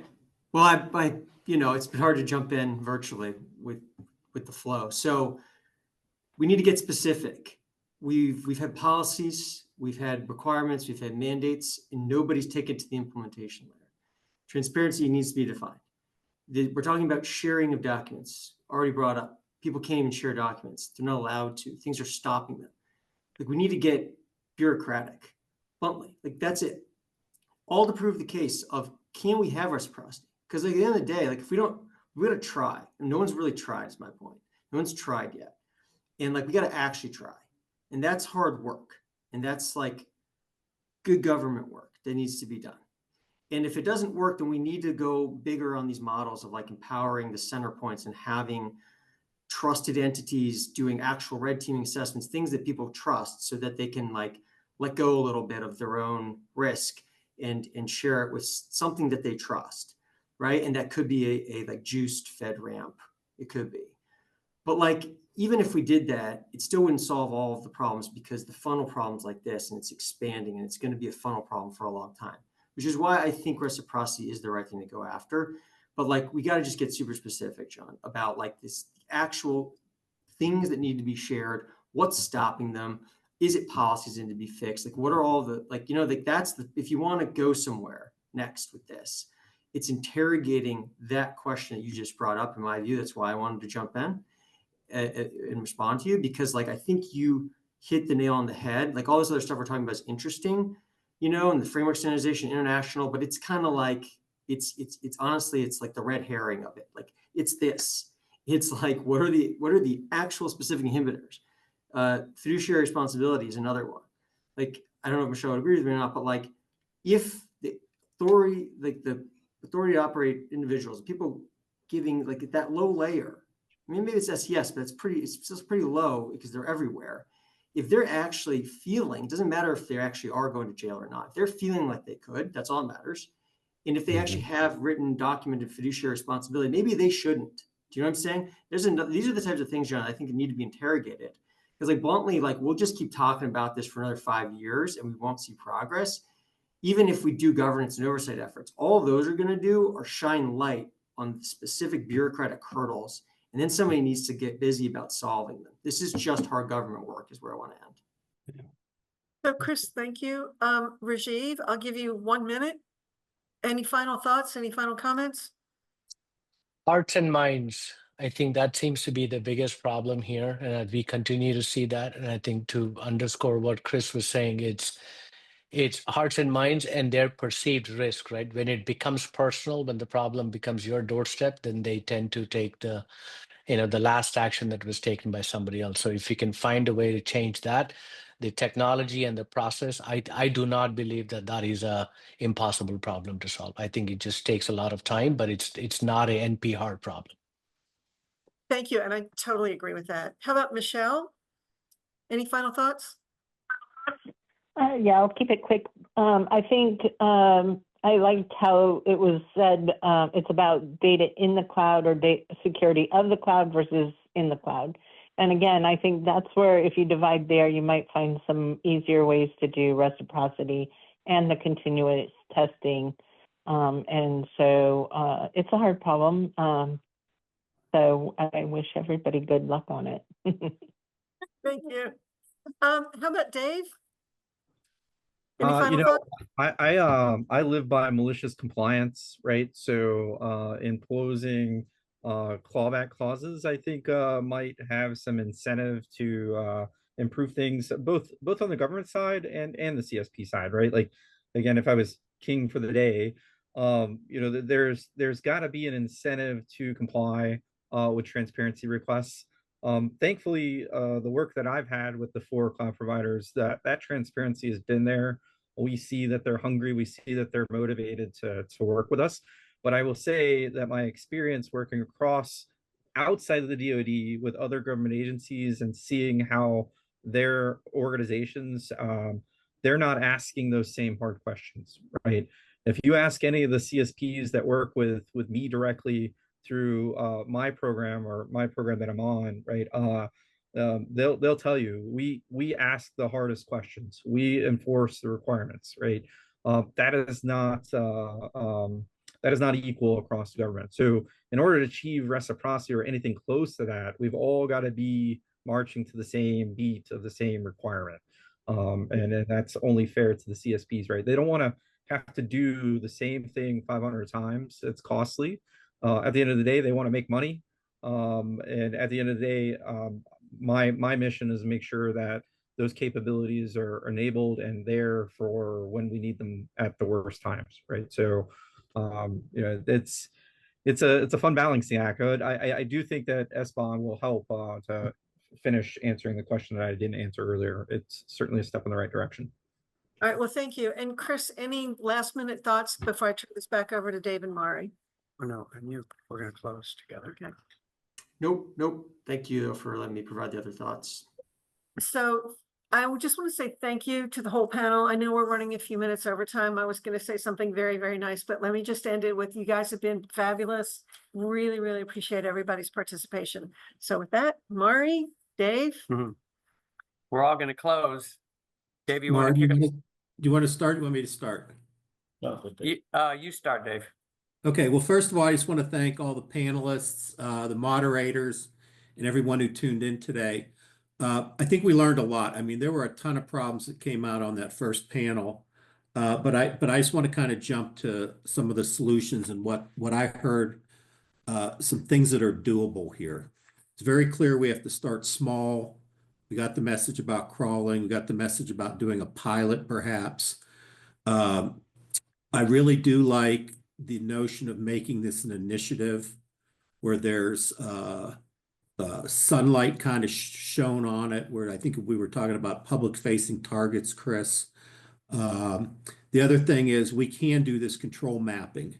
We can do that. We can have some authorities do it. It was mentioned NIST could do this, the control catalog. I mean, there's a lot of things we could do. There's some bigger issues, but I like the idea of us taking a baby step and starting to crawl, and we start seeing some progress towards reciprocity. So I think what we want to do for our next steps is we will document what we learned in this meeting, both on panel one with the problems and with the solutions.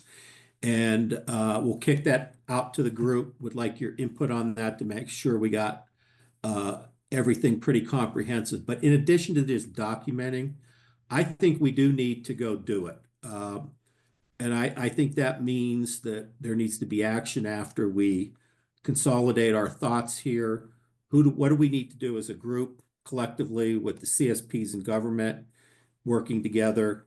What do we need to do from a policy perspective, whether it's executive branch or legislation, and get a real game plan to kind of tackle this and be aggressive? We have the same thought too, like on the national cyber feed. That's not going to go away. And I think this Cloud Safe Task Force, we now have a couple work streams where we're really trying to get, better continuous monitoring. We're going to tackle reciprocity. I think going into next year, I think we need to have just a couple work streams that we continue to ensure that there's action and progress and we're starting to get things done. We have really good recommendations and great thoughts and collective thoughts, but now let's go get it done. Mari, I'll turn it over to you at that. Oh, wow. Yeah, I don't know if I could top that. I was going to give a summary of panel one, but I think that'll just muddy it from where you left us.